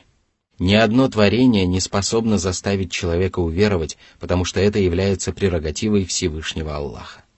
Одних людей Аллах наставляет на прямой путь, потому что знает, что они достойны этой великой чести. Если же человек недостоин этого, то Всевышний Аллах оставляет его блуждать во мраке заблуждения. Здесь уместно вспомнить о другом кораническом откровении, в котором говорится: «Воистину, ты указываешь на прямой путь». Сура 42, аят 52. В этом откровении имеется в виду то, что посланник Аллаха указывал человечеству путь к спасению и разъяснял, как нужно следовать прямым путем. Он вдохновлял людей на совершение благих дел и всеми силами помогал людям встать на прямой путь.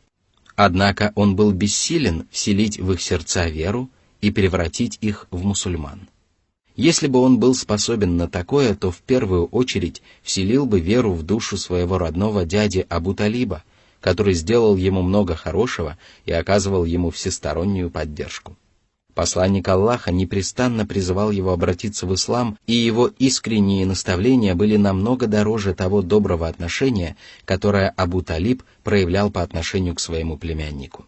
Посланник Аллаха сделал все возможное, но только Всевышний Аллах способен наставить человека на прямой путь.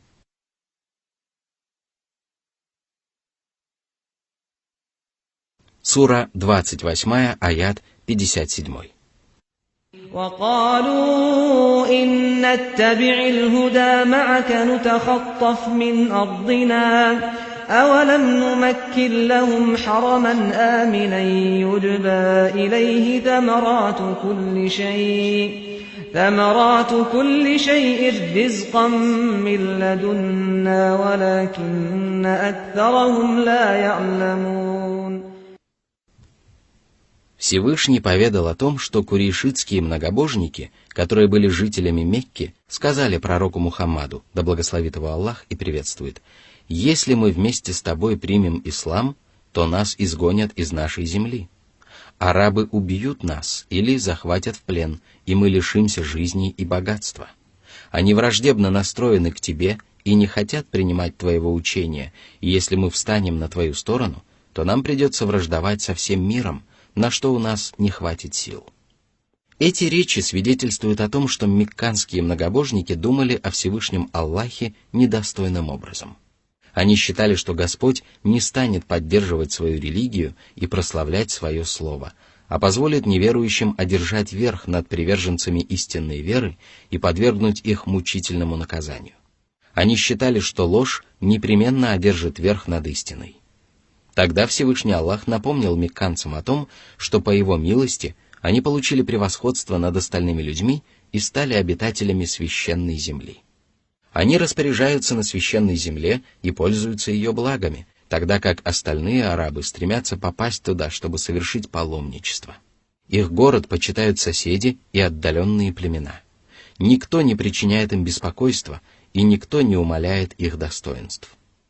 Жители близлежащих городов живут в постоянном страхе за свою жизнь, тогда как мекканцы не знают страха. Все это обязывает их восхвалять Всевышнего Господа, даровавшего им покой, которого лишены жители остальных городов и многочисленные щедроты, которые торговцы привозят к ним со всех концов света, фрукты, яства и всевозможные товары. Благодаря этим щедротам мекканцы благоустраивают свой быт и приумножают свое богатство. Все это также обязывает их повиноваться благородному посланнику, и если они последуют его путем, то их город станет еще более безопасным и богатым. Если же они отвергнут его, то на смену спокойным годам придут годы страха и печали. а былое богатство и величие сменится на нищету и унижение. А для того, чтобы курейшиты не забывали об этом, Всевышний Аллах напомнил им о погибели, которая постигла неверующих, живших в прежние времена. Всевышний сказал: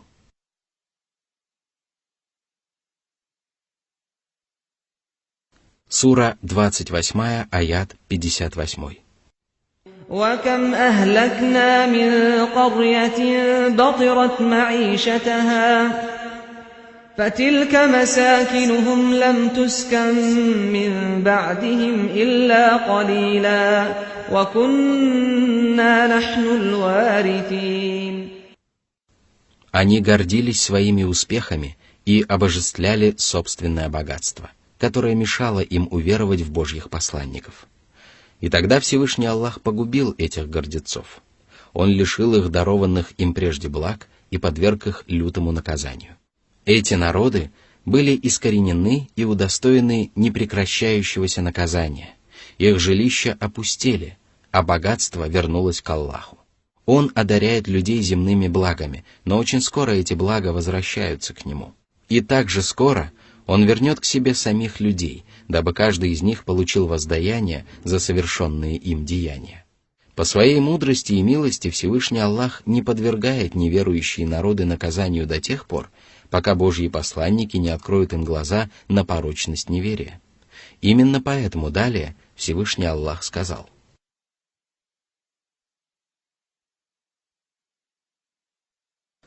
Сура 28, аят 59. وَمَا كَانَ رَبُّكَ مُهْلِكَ الْقُرَى حَتَّى يَبْعَثَ فِي أُمِّهَا رَسُولًا يَتْلُو عَلَيْهِمْ آيَاتِنَا وَمَا كُنَّا مُهْلِكِ الْقُرَى إِلَّا وَأَهْلُهَا ظَالِمُونَ. Всякий раз, когда люди погрязали в безбожии и несправедливости, Всемогущий Господь отправлял к ним посланников. Они приходили в крупные города и поселения, потому что именно там кипела жизнь. Люди из близлежащих поселений часто приезжали в эти города и знали обо всем, что в них происходит. Поэтому вся округа узнавала о появлении посланника, который подтверждал правдивость своих проповедей удивительными чудесами и знамениями. Если бы пророки и посланники приходили в отдаленные селения, то проповеди многих из них оставались бы неуслышанными и незамеченными. Поэтому именно в крупных городах рождались новые учения, и оттуда они распространялись по свету. Да и жители крупных городов, как правило, занимают менее жесткую позицию по отношению ко всему новому. Затем Всевышний Аллах поведал о том, что Он подвергал разрушению только те поселения, жители которых были неверующими грешниками, заслуживавшими возмездия и наказания. Из этого можно заключить, что Аллах подвергает наказанию только тех нечестивцев, которые продолжают грешить, осознавая собственное заблуждение.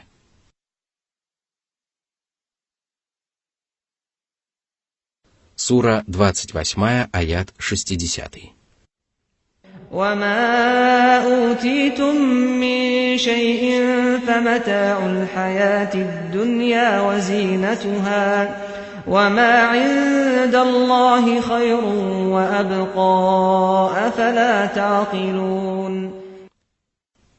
Этими словами Всевышний Господь призвал своих рабов проявлять умеренность в потреблении мирских благ и не обольщаться роскошью и богатством. Человек должен стремиться к последней жизни, которая должна быть его единственной целью. Золото и серебро, породистый скот и богатое убранство, красивые женщины и любящие дети, прекрасные яства и ароматные напитки, соблазнительные удовольствия и все остальные мирские прелести – всего лишь тленные мирские блага, которыми человек пользуется в течение короткого промежутка времени. Но даже пользуясь ими, он находит в них множество недостатков, потому что они зачастую приносят печаль и беспокойство. Они приукрашивают человеческое бытие в течение короткого срока и даже наполняют душу гордостью и высокомерием, но вскоре человек лишается всех земных благ и осознает, что все эти прелести не принесли ему ничего, кроме печали, сожаления, разочарования и несчастья. А если бы человек стремился благоустроить свою последнюю жизнь, то непременно обрел бы вечные блага и спокойную жизнь в райской обители своего Господа. Воистину, райские блага лучше и долговечнее. Они превосходят мирские прелести не только качеством, но и количеством, и счастливые праведники будут наслаждаться ими во веки веков. О люди! Неужели у вас не хватает ума для того, чтобы понять, какой из двух миров заслуживает предпочтения? Неужели вы не в состоянии уразуметь, ради какой жизни вам надлежит трудиться? Это кораническое откровение свидетельствует о том, что каждый человек делает выбор между земным миром и последней жизнью, опираясь на собственный разум. И если человек отказывается от последней жизни и отдает предпочтение приходящему миру, то это свидетельствует о недостатке его ума. Поэтому в следующем аяте Всевышний Аллах призвал всех благоразумных людей сравнить исход ожидающий людей, которые отдали предпочтение земной жизни, с исходом правоверных, которые трудились во благо жизни будущей. Всевышний сказал: Сура 28, аят 61. أفمن وعدناه وعدا حسنا فهو لاقيه كمن متعناه متاع الحياة الدنيا ثم هو يوم القيامة من المحضرين. Посмотрите на верующего, который всеми силами стремится обрести благо в последней жизни. Господь обещал вознаградить его усердие самым замечательным образом.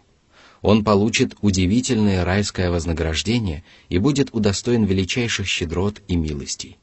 Нет сомнения в том, что это обещание сбудется, потому что райское вознаграждение было обещано щедрым и великодушным Господом, который не нарушает обещания. Господь никогда не обманет надежд раба, который стремился снискать его благоволение и спастись от его гнева. А теперь посмотрите на раба, которого Всевышний Аллах наделил многочисленными мирскими благами. Он наслаждается ими, набивает свой желудок всевозможными яствами и напитками и удовлетворяет свои потребности, как это делают животные. Мирская жизнь не позволяет ему даже задуматься о жизни будущей. Он даже не поднимает головы для того, чтобы увидеть свет божественного руководства и не следует путем пророков и посланников. Смерть настигает его на этом поприще, и мирские блага не приносят ему ничего, кроме убытка и погибели.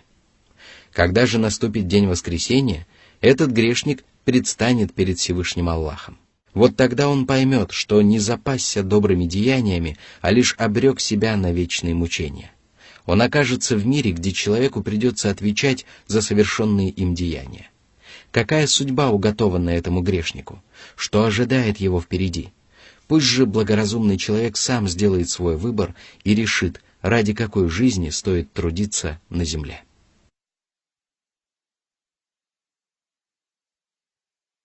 Сура 28, аят 62. ويوم يناديهم فيقول أين شركائي الذين كنتم تزعمون. Всевышний Аллах поведал о событиях, которые произойдут в день воскресения. В этот страшный день люди будут спрошены о самом главном: поклонялись ли они своему Господу и повиновались ли они пречистым посланникам. И тогда Всевышний Аллах воззовет к многобожникам, которые поклонялись ложным богам и надеялись на то, что они сумеют принести им пользу и защитить их от зла.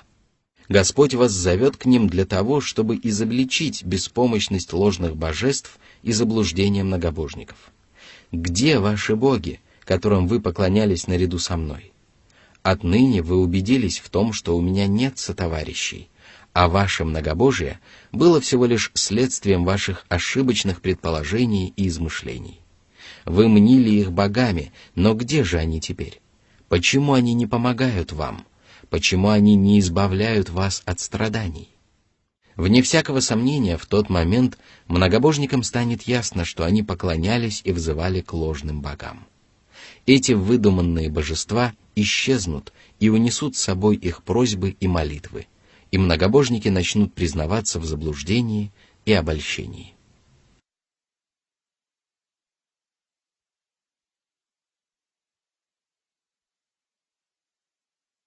Сура 28, аят 63. قال الذين حق عليهم القول ربنا هؤلاء الذين أغويناهم كما غوينا تبرأنا إليك ما كانوا إيانا يعبدون. Тогда вожди и старейшины, которые призывали свои народы к неверию и злодеяниям, сознаются в том, что они блуждали во мраке заблуждения и совращали простой люд. Они скажут: «Господи наш, вот люди, которых мы совратили с пути. Они последовали за нами, а мы ввели их в заблуждение, потому что сами были заблудшими. Каждый из нас причастен к совершенным злодеяниям, и поэтому каждый из нас заслуживает справедливого наказания. Мы не желаем знать о том, что прежде они поклонялись нам. Мы отрекаемся от них и от их злодеяний, но ведь они и не поклонялись нам. Они поклонялись сатане и дьяволам». Сура 28, аят 64. وقيل ادعوا شركاءكم فدعوهم فلم يستجيبوا لهم ورأوا العذاب لو أنهم كانوا يهتدون. Неверующим велят позвать на помощь богов, на поддержку которых они надеялись. В этот страшный час человек больше всего будет нуждаться в том, кому он поклонялся при жизни на земле. Многобожники воззовут к своим ложным божествам и станут просить о помощи и спасении от наказания, уготовленного Всевышним Аллахом. Однако никто не откликнется на их зов, и тогда неверующие поймут, что они действительно являются лжецами, достойными самого ужасного наказания. Они увидят преисподнюю и воочию убедятся в истинности наказания, которое они отрицали и считали измышлением. А если бы они последовали прямым путем, то не оказались бы в таком ужасном положении. Они были бы вместе с праведниками, которые будут находиться на пути в райские сады. Однако многобожники отказались идти этим путем при жизни на земле и не смогут встать на этот путь после смерти. Сура 28, аяты 65-66. ويوم يناديهم فيقول ماذا أجبتم المرسلين فعميت عليهم الأنباء يومئذ فهم لا يتساءلون. В тот день Всевышний Аллах спросит у грешников: уверовали ли вы в посланников и последовали ли вы прямым путем? Или же вы отвергли моих избранников и воспротивились их повелениям? Они не найдут правильного ответа на этот вопрос, и никто не поможет им выдержать суровый экзамен. Безусловно, обрести спасение смогут только те, кто дает ясный и правильный ответ на этот вопрос. Это будут правоверные, правдивость которых будет доказана их истинной верой и праведными деяниями. Что же касается многобожников, которые вспомнят о том, как они отрицали посланников и упрямо отказывались повиноваться им, то они не смогут ни слова молвить в свое оправдание. Они даже не смогут посоветоваться друг с другом о том, как можно солгать для того, чтобы спастись от лютой кары.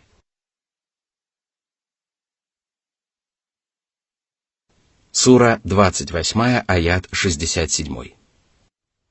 فأما من تاب وآمن وعمل صالحا فعسى أن يكون من المفلحين. В предыдущих аятах Всевышний Аллах поведал своим рабам о том, что в последней жизни они будут спрошены о поклонении своему Господу и повиновении Его посланникам. Далее Господь указал людям верный путь к обретению спасения.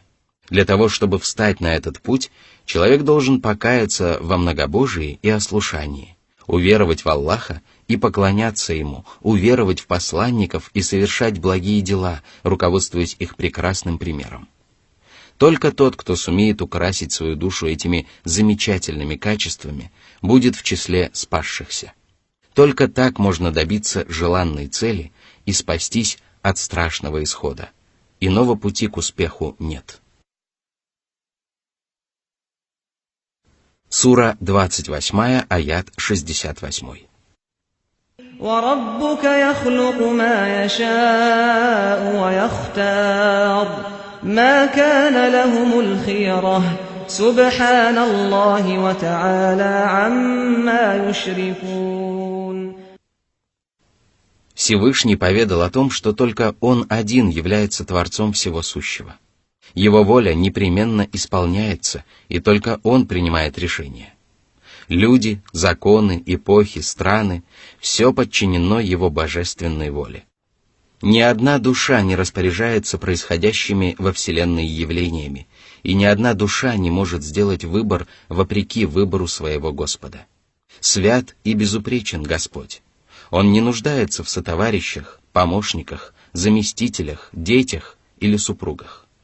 Он также не нуждается в остальных атрибутах, которые приписывают ему многобожники.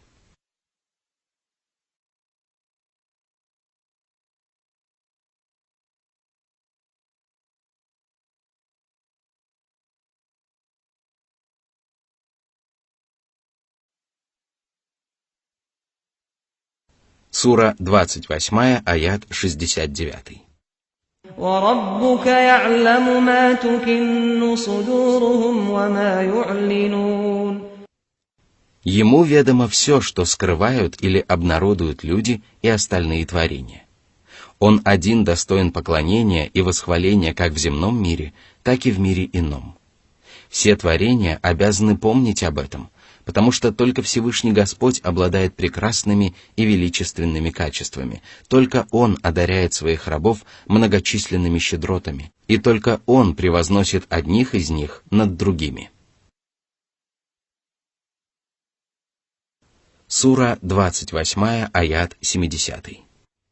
وهو الله لا إله إلا هو له الحمد في الأولى والآخرة وله الحكم وإليه ترجعون. Он один управляет жизнью людей на земле и жизнью после смерти. На земле царят законы божественного предопределения, которые полностью предопределяют судьбу каждого творения, и законы премудрой религии, которые состоят из повелений и запретов. А в последней жизни, наряду с законами божественного предопределения, появляются законы справедливого воздаяния. И поэтому Всевышний Аллах напомнил своим рабам о том, что они будут возвращены к Нему. Когда это произойдет, каждый человек получит воздаяние за все добро и зло, которое он совершил.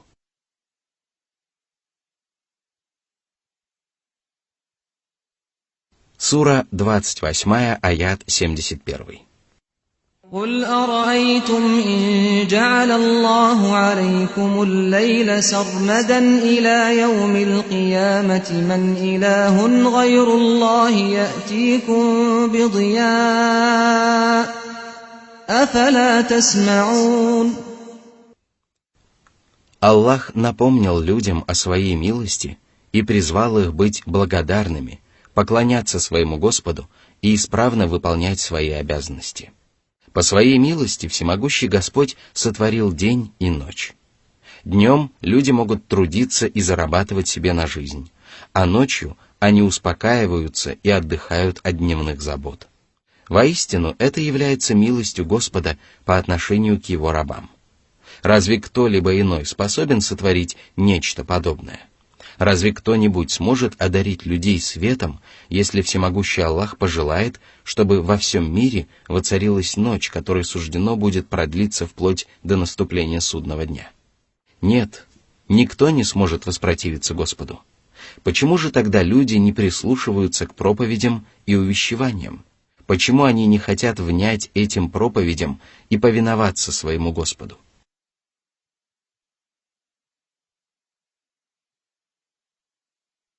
Сура 28, аят 72. قل أرأيتم إن جعل الله عليكم النهار سرمدا إلى يوم القيامة من إله غير الله يأتيكم بليل تسكنون فيه أفلا تبصرون. Кто сотворит для вас ночь, если Аллах захочет продлить день до наступления судного дня? Какой из придуманных вами богов сможет даровать вам ночь, чтобы вы отдыхали во время нее? Неужели вы не способны узреть истину? Неужели вы не способны извлечь пользу из увещеваний? Вглядитесь в знамения своего Господа, и они помогут вам разглядеть истину и встать на прямой путь. В предыдущем аяте речь шла о ночи, и тогда Всевышний Аллах сказал: «Неужели вы не слышите?» А в этом аяте упоминается день, и поэтому Всевышний Господь сказал: «Неужели вы не видите?» Причина этого заключается в том, что ночью человеческий слух преобладает над зрением, а днем наоборот. Все это означает, что раб Божий должен размышлять над милостями своего Господа. Он должен задумываться над дарованными ему способностями и осознавать их ценность тогда, когда лишается их. Воистину, человек способен оценить милость Всевышнего Аллаха только тогда, когда лишается этой милости. Если же он непрестанно пользуется благами Аллаха, которые не уменьшаются и не исчезают, то он перестает благодарить своего Господа за ниспосланные щедроты и не осознает своей постоянной нужды в поддержке Аллаха. Такой человек не благодарит своего Господа и даже не вспоминает о его милости. Сура 28, аяты 73-74. وَمِنْ رَحْمَتِهِ جَعَلَ لَكُمُ اللَّيْلَ وَالنَّهَارَ لِتَسْكُنُوا فِيهِ وَلِتَبْتَغُوا مِنْ فَضْلِهِ وَلَعَلَّكُمْ تَشْكُرُونَ وَيَوْمَ يُنَادِيهِمْ فَيَقُولُ أَيْنَ شُرَكَائِيَ الَّذِينَ كُنْتُمْ تَزْعُمُونَ. Всевышний напомнил о наступлении судного дня, когда Господь призовет к себе многобожников. Сегодня они приравнивают к нему ложных богов и полагают, что эти боги заслуживают поклонения и могут помочь им обрести благо и избавиться от зла. Когда же наступит день воскресения, Всевышний Аллах пожелает изобличить дерзость и порочность их предположений и скажет: «Где же те, которых вы называли богами? Они были богами лишь в ваших догадках, потому что в действительности все было наоборот». По этому поводу Всевышний также сказал: «А те, которые поклоняются помимо Аллаха другим божествам, следуют лишь предположениям и измышляют, что им вздумается». Сура 10, аят 66.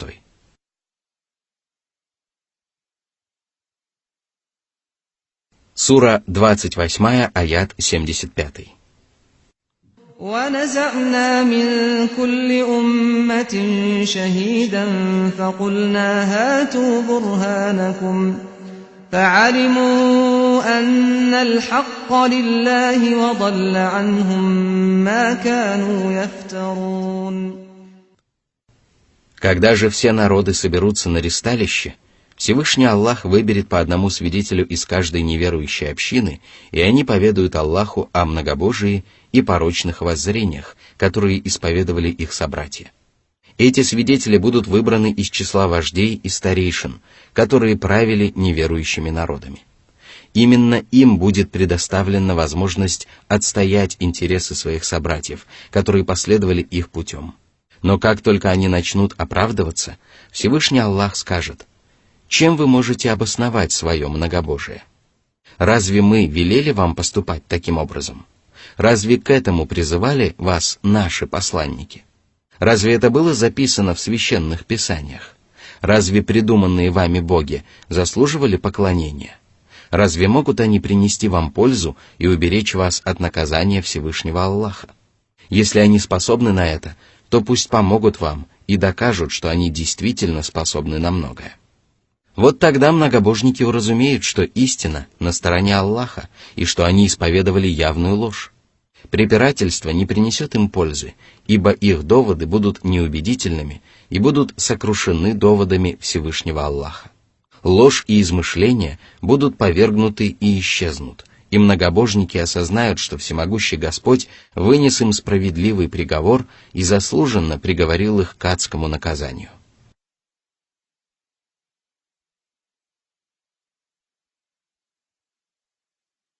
Сура 28, аят 76.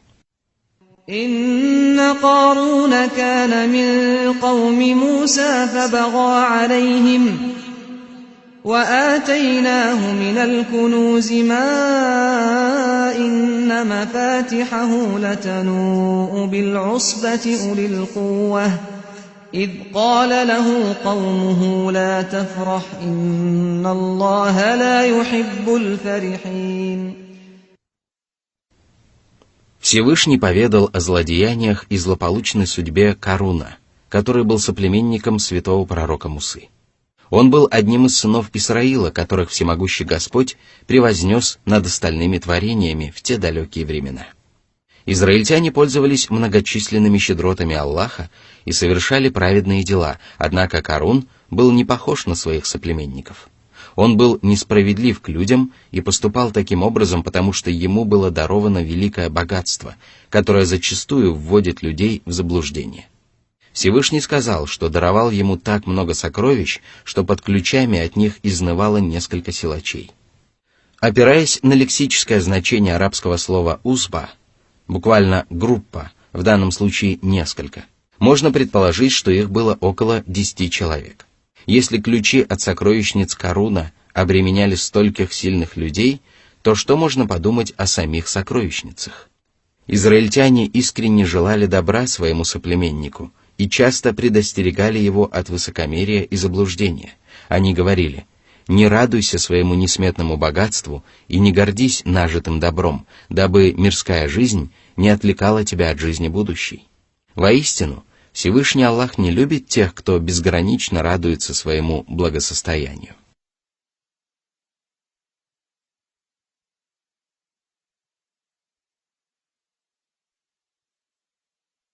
Сура 28, аят 77.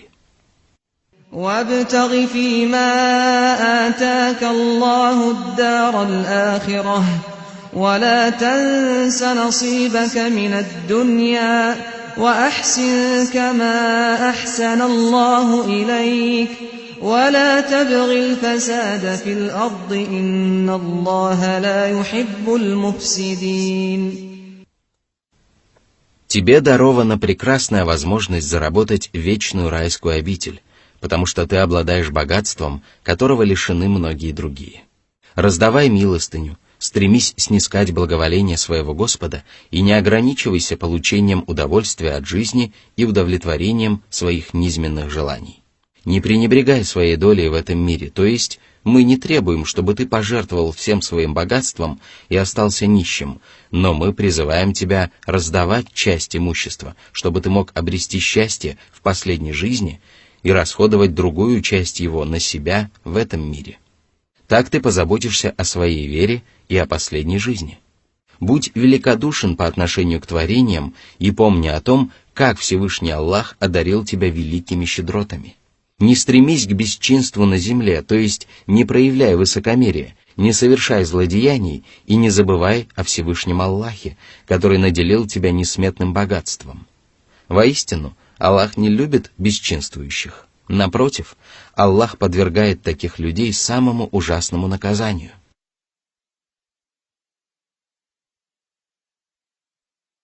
Сура 28, аят 78. قال إنما أوتيته على علم عندي أولم يعلم أن الله قد أهلك من قبله من القرون من هو أشد منه قوة وأكثر جمعا ولا يسأل عن ذنوبهم المجرمون. Карун отверг наставления своих соплеменников и отказался возблагодарить Всевышнего Господа за ниспосланные ему милости. Он сказал: «Это даровано мне благодаря знанию, а вам не следует давать мне указания о том, как я должен распоряжаться собственным имуществом». Согласно одному толкованию, надменный израильтянин имел в виду, что приобрел несметное богатство исключительно благодаря своему знанию и умению зарабатывать деньги. А согласно второму толкованию, Он имел в виду, что Всевышний Аллах наделил его этим богатством, потому что знал, что он действительно заслуживает великой милости. Тогда Всевышний Господь возвестил о том, что изобилие мирских благ никоим образом не свидетельствует о превосходстве человека над остальными. В соответствии с законами мироздания Господь не раз уничтожал непокорные народы, обладавшие великой мощью. Что же может помешать ему погубить рабов, которые лишены такого могущества, если они собственноручно обрекут себя на погибель? Подобных грешников даже допрашивать не станут, потому что Всевышнему Аллаху доподлинно известно об их злодеяниях. Они считают себя достойными праведниками и уверены в собственном благополучии, но их речи и предположения ничего не решают и не способны избавить их от наказания. Господь прекрасно знает об их грехах и злодеяниях, от которых они не смогут отказаться.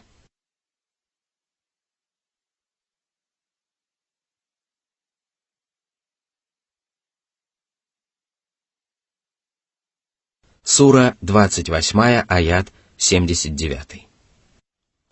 فخرج على قومه في زينته قال الذين يريدون الحياة الدنيا يا ليت لنا مثل ما أوتي قارون إنه لذو حظ عظيم. Тем временем Карун продолжал упорно отвергать истину и бесчинствовать. Он отказывался прислушиваться к добрым советам своих соплеменников, потому что был высокомерным и самодовольным грешником. А дарованное ему богатство еще больше обольщало этого нечестивца. Однажды он вышел к своему народу во всем великолепии. Он долго готовился к тому, чтобы предстать перед своими соплеменниками, и нарядился в самое роскошное и дорогое убранство. Его восхитительный вид привлек взоры израильтян, а его великолепный наряд покорил сердца его соплеменников. Когда же люди принялись обсуждать его убранство, они разделились на две группы, потому что каждый стал говорить в зависимости от своих помыслов и устремлений. Люди, которые жаждали мирских благ, сказали: «Как бы нам хотелось овладеть подобными благами». Помыслы и устремления этих людей были связаны исключительно с мирскими удовольствиями. Земное богатство было пределом их желаний, потому что они не хотели ничего иного. Они решили, что Карун был наделен великим уделом, и они оказались бы правы, если бы не существовало последней жизни. Карун обладал всеми земными благами, которые только может приобрести человек, и мог удовлетворить любое свое желание. Вот почему некоторые решили, что он обладает великим уделом. Это были люди, которых беспокоило только благосостояние в мирской жизни. Это были люди с жалкими и ничтожными устремлениями, которые не ставили перед собой высоких целей и не имели духовных ценностей.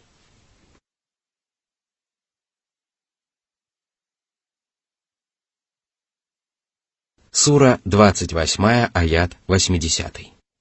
وقال الذين أوتوا العلم ويلكم ثواب الله خير لمن آمن وعمل صالحا ولا يلقاها إلا الصابرون. Среди израильтян были люди, которым было даровано знание.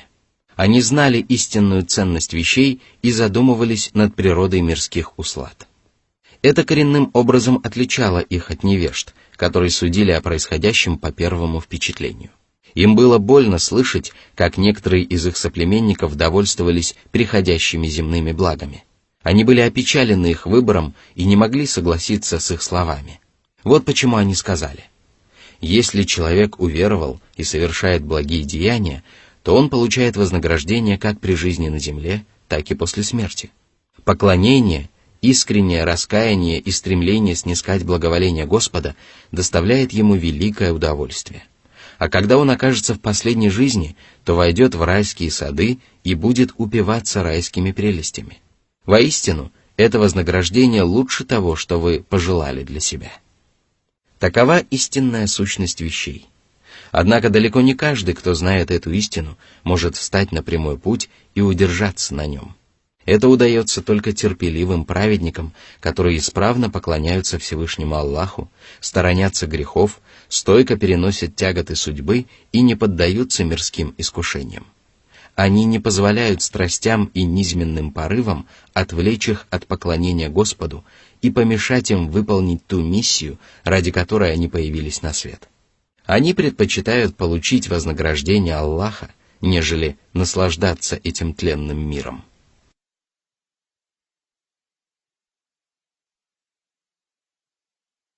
Сура 28, аят 81.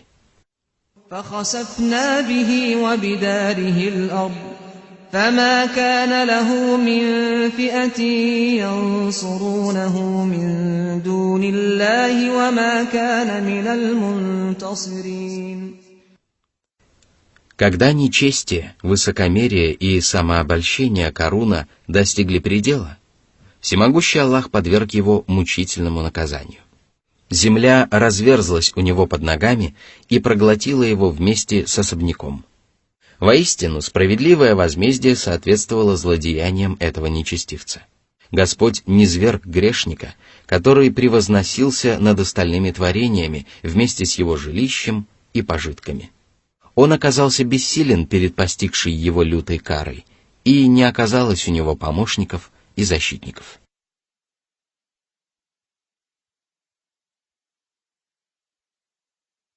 Сура 28, аят 82. وأصبح الذين تمنوا مكانه بالأمس يقولون ويك أن الله يبسط الرزق لمن يشاء من عباده ويقدر لولا أمن الله علينا لخسف بنا ويكأنه لا يفلح الكافرون. Еще вчера они думали только о мирских благах и хотели оказаться на месте Каруна. Но ужасный конец надменного нечестивца вселил в их сердца страх перед наказанием и заставил их призадуматься. И тогда они поняли, что одни люди получают несметные богатства, а другим приходится довольствоваться самым малым. Однако мирское благосостояние не может принести человеку счастье и великий удел. Израильтяне сказали: «Господь смилостивился над нами, и погибель Каруна стала для нас поучительным примером. Прежде мы завидовали ему, но теперь мы раскаиваемся в этом. Мы отрекаемся от своих прежних воззрений и признаем, что неверующие не преуспеют ни при жизни на земле, ни после смерти».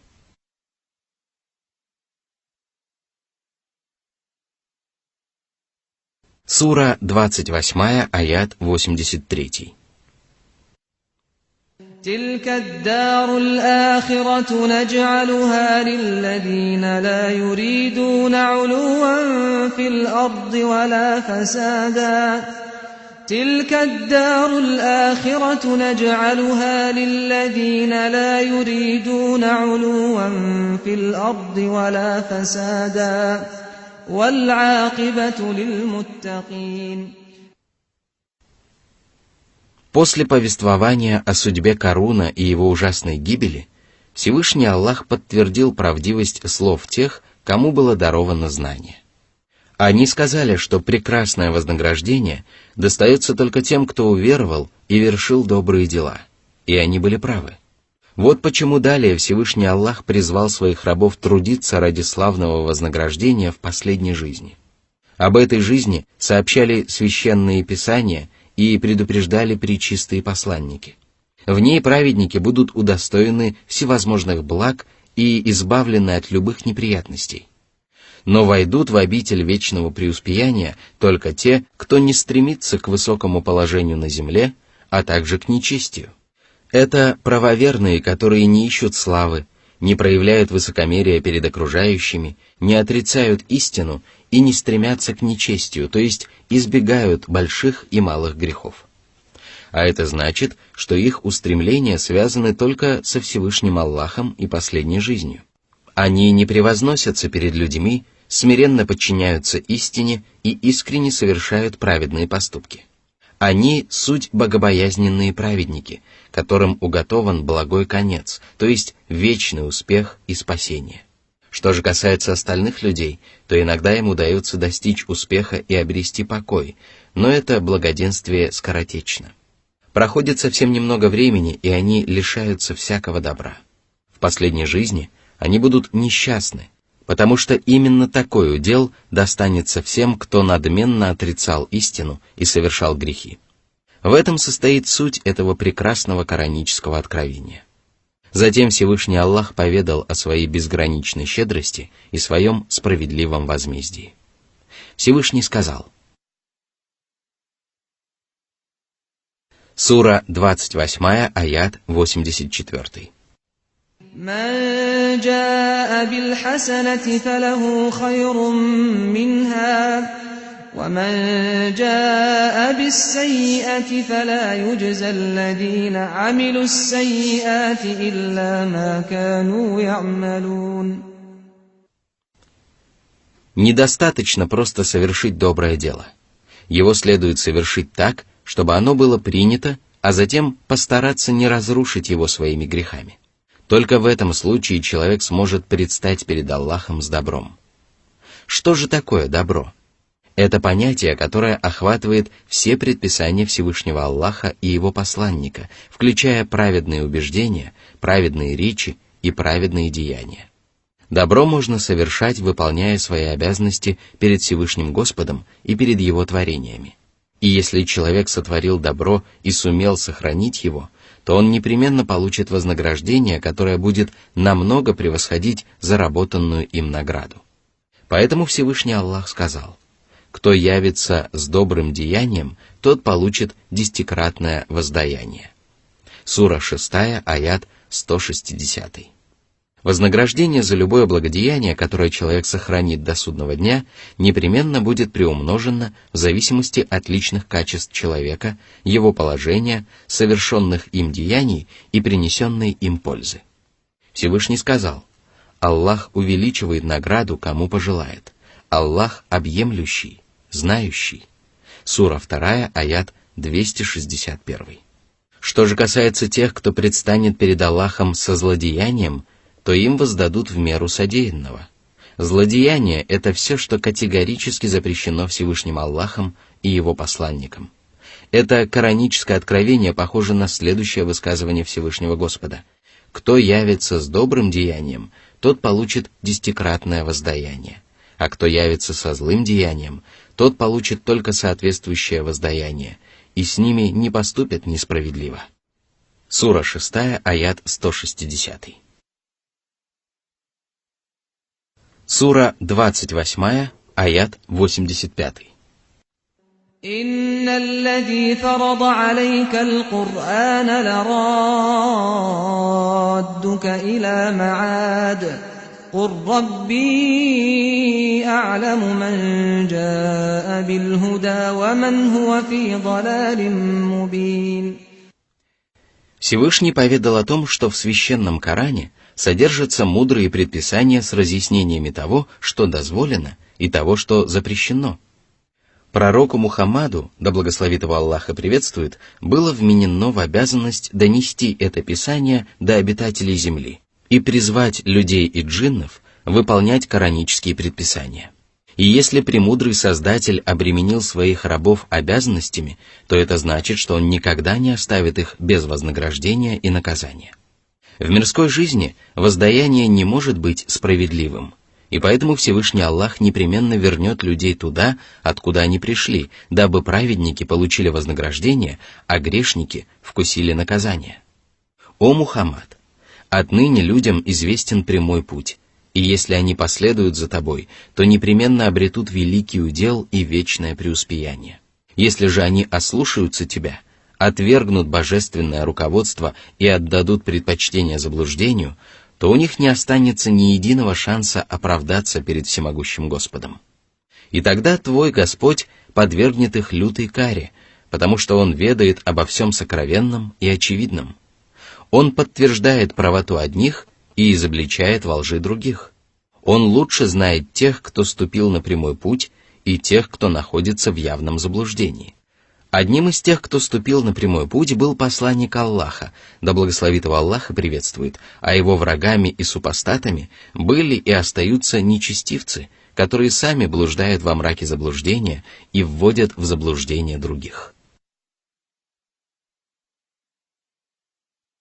Сура 28, аят 86. وما كنت ترجو أن يلقى إليك الكتاب إلا رحمة من ربك فلا تكونن ظهيرا للكافرين. Ты не стремился стать посланником и не готовился к этой миссии. Ты стал Божьим избранником по милости своего Господа, который почтил тебя пророческой миссией и тем самым облагодетельствовал все человечество. Он ниспослал тебе Писание, которое стало милостью для всего сущего. Он научил свои творения многому из того, о чем они даже не подозревали, и очистил их души от скверны. Он обучил их Писанию и мудрости, хотя прежде они пребывали в явном заблуждении. О раб Аллаха! Если тебе стало ясно, что ниспосланное Писание является милостью по отношению к человечеству, то ты должен также понять, что содержащиеся в нем повеления и запреты также являются милостью Всевышнего Аллаха. Посему не сомневайся в предписаниях своего Господа и не думай, что отступление от них может принести тебе пользу или привести в порядок твои дела. Не помогай нечестивцам, если они пытаются распространить неверие в любой форме. И если человек утверждает, что шариатские предписания противоречат логике или мешают прогрессу, то он уже помогает распространению неверия.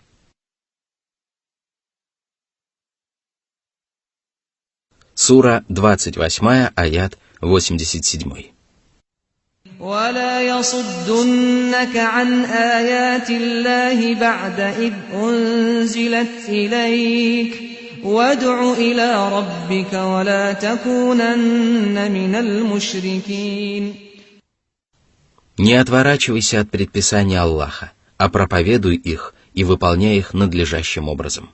Не обращай внимания на козни, которые неверующие строят против тебя. Не поддавайся их уговорам и не уступай их желаниям. Проповедуй ислам, ибо проповедь и наставление – это высшая цель твоей пророческой миссии. Не стремись к показухе и славе, поскольку они не имеют ничего общего с твоей целью. И не соглашайся с заблудшими, потому что впоследствии ты можешь оказаться одним из них и стать их пособником. И не будь одним из многобожников, то есть не приобщай сотоварищей к Аллаху и не совершай грехов, которые могут привести тебя к многобожию. Сура 28, аят 88.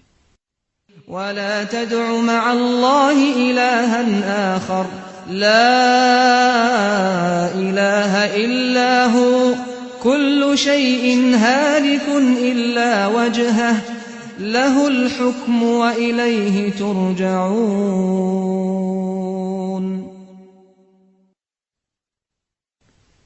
Искренне поклоняйся одному Аллаху, потому что никто иной не заслуживает поклонения, обожествления и высшей любви. Нет божества, кроме совершенного и вечного Аллаха.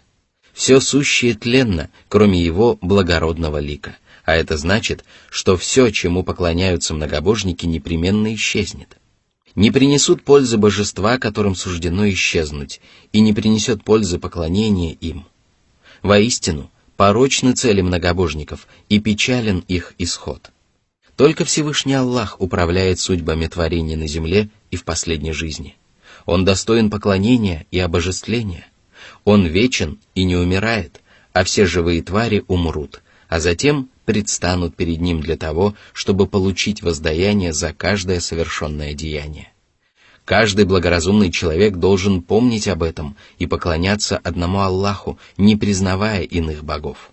Он должен всеми силами стремиться приблизиться к Аллаху, избегать Его гнева и наказания и опасаться того, что он может предстать перед Ним не раскаявшимся в своих поступках и прегрешениях.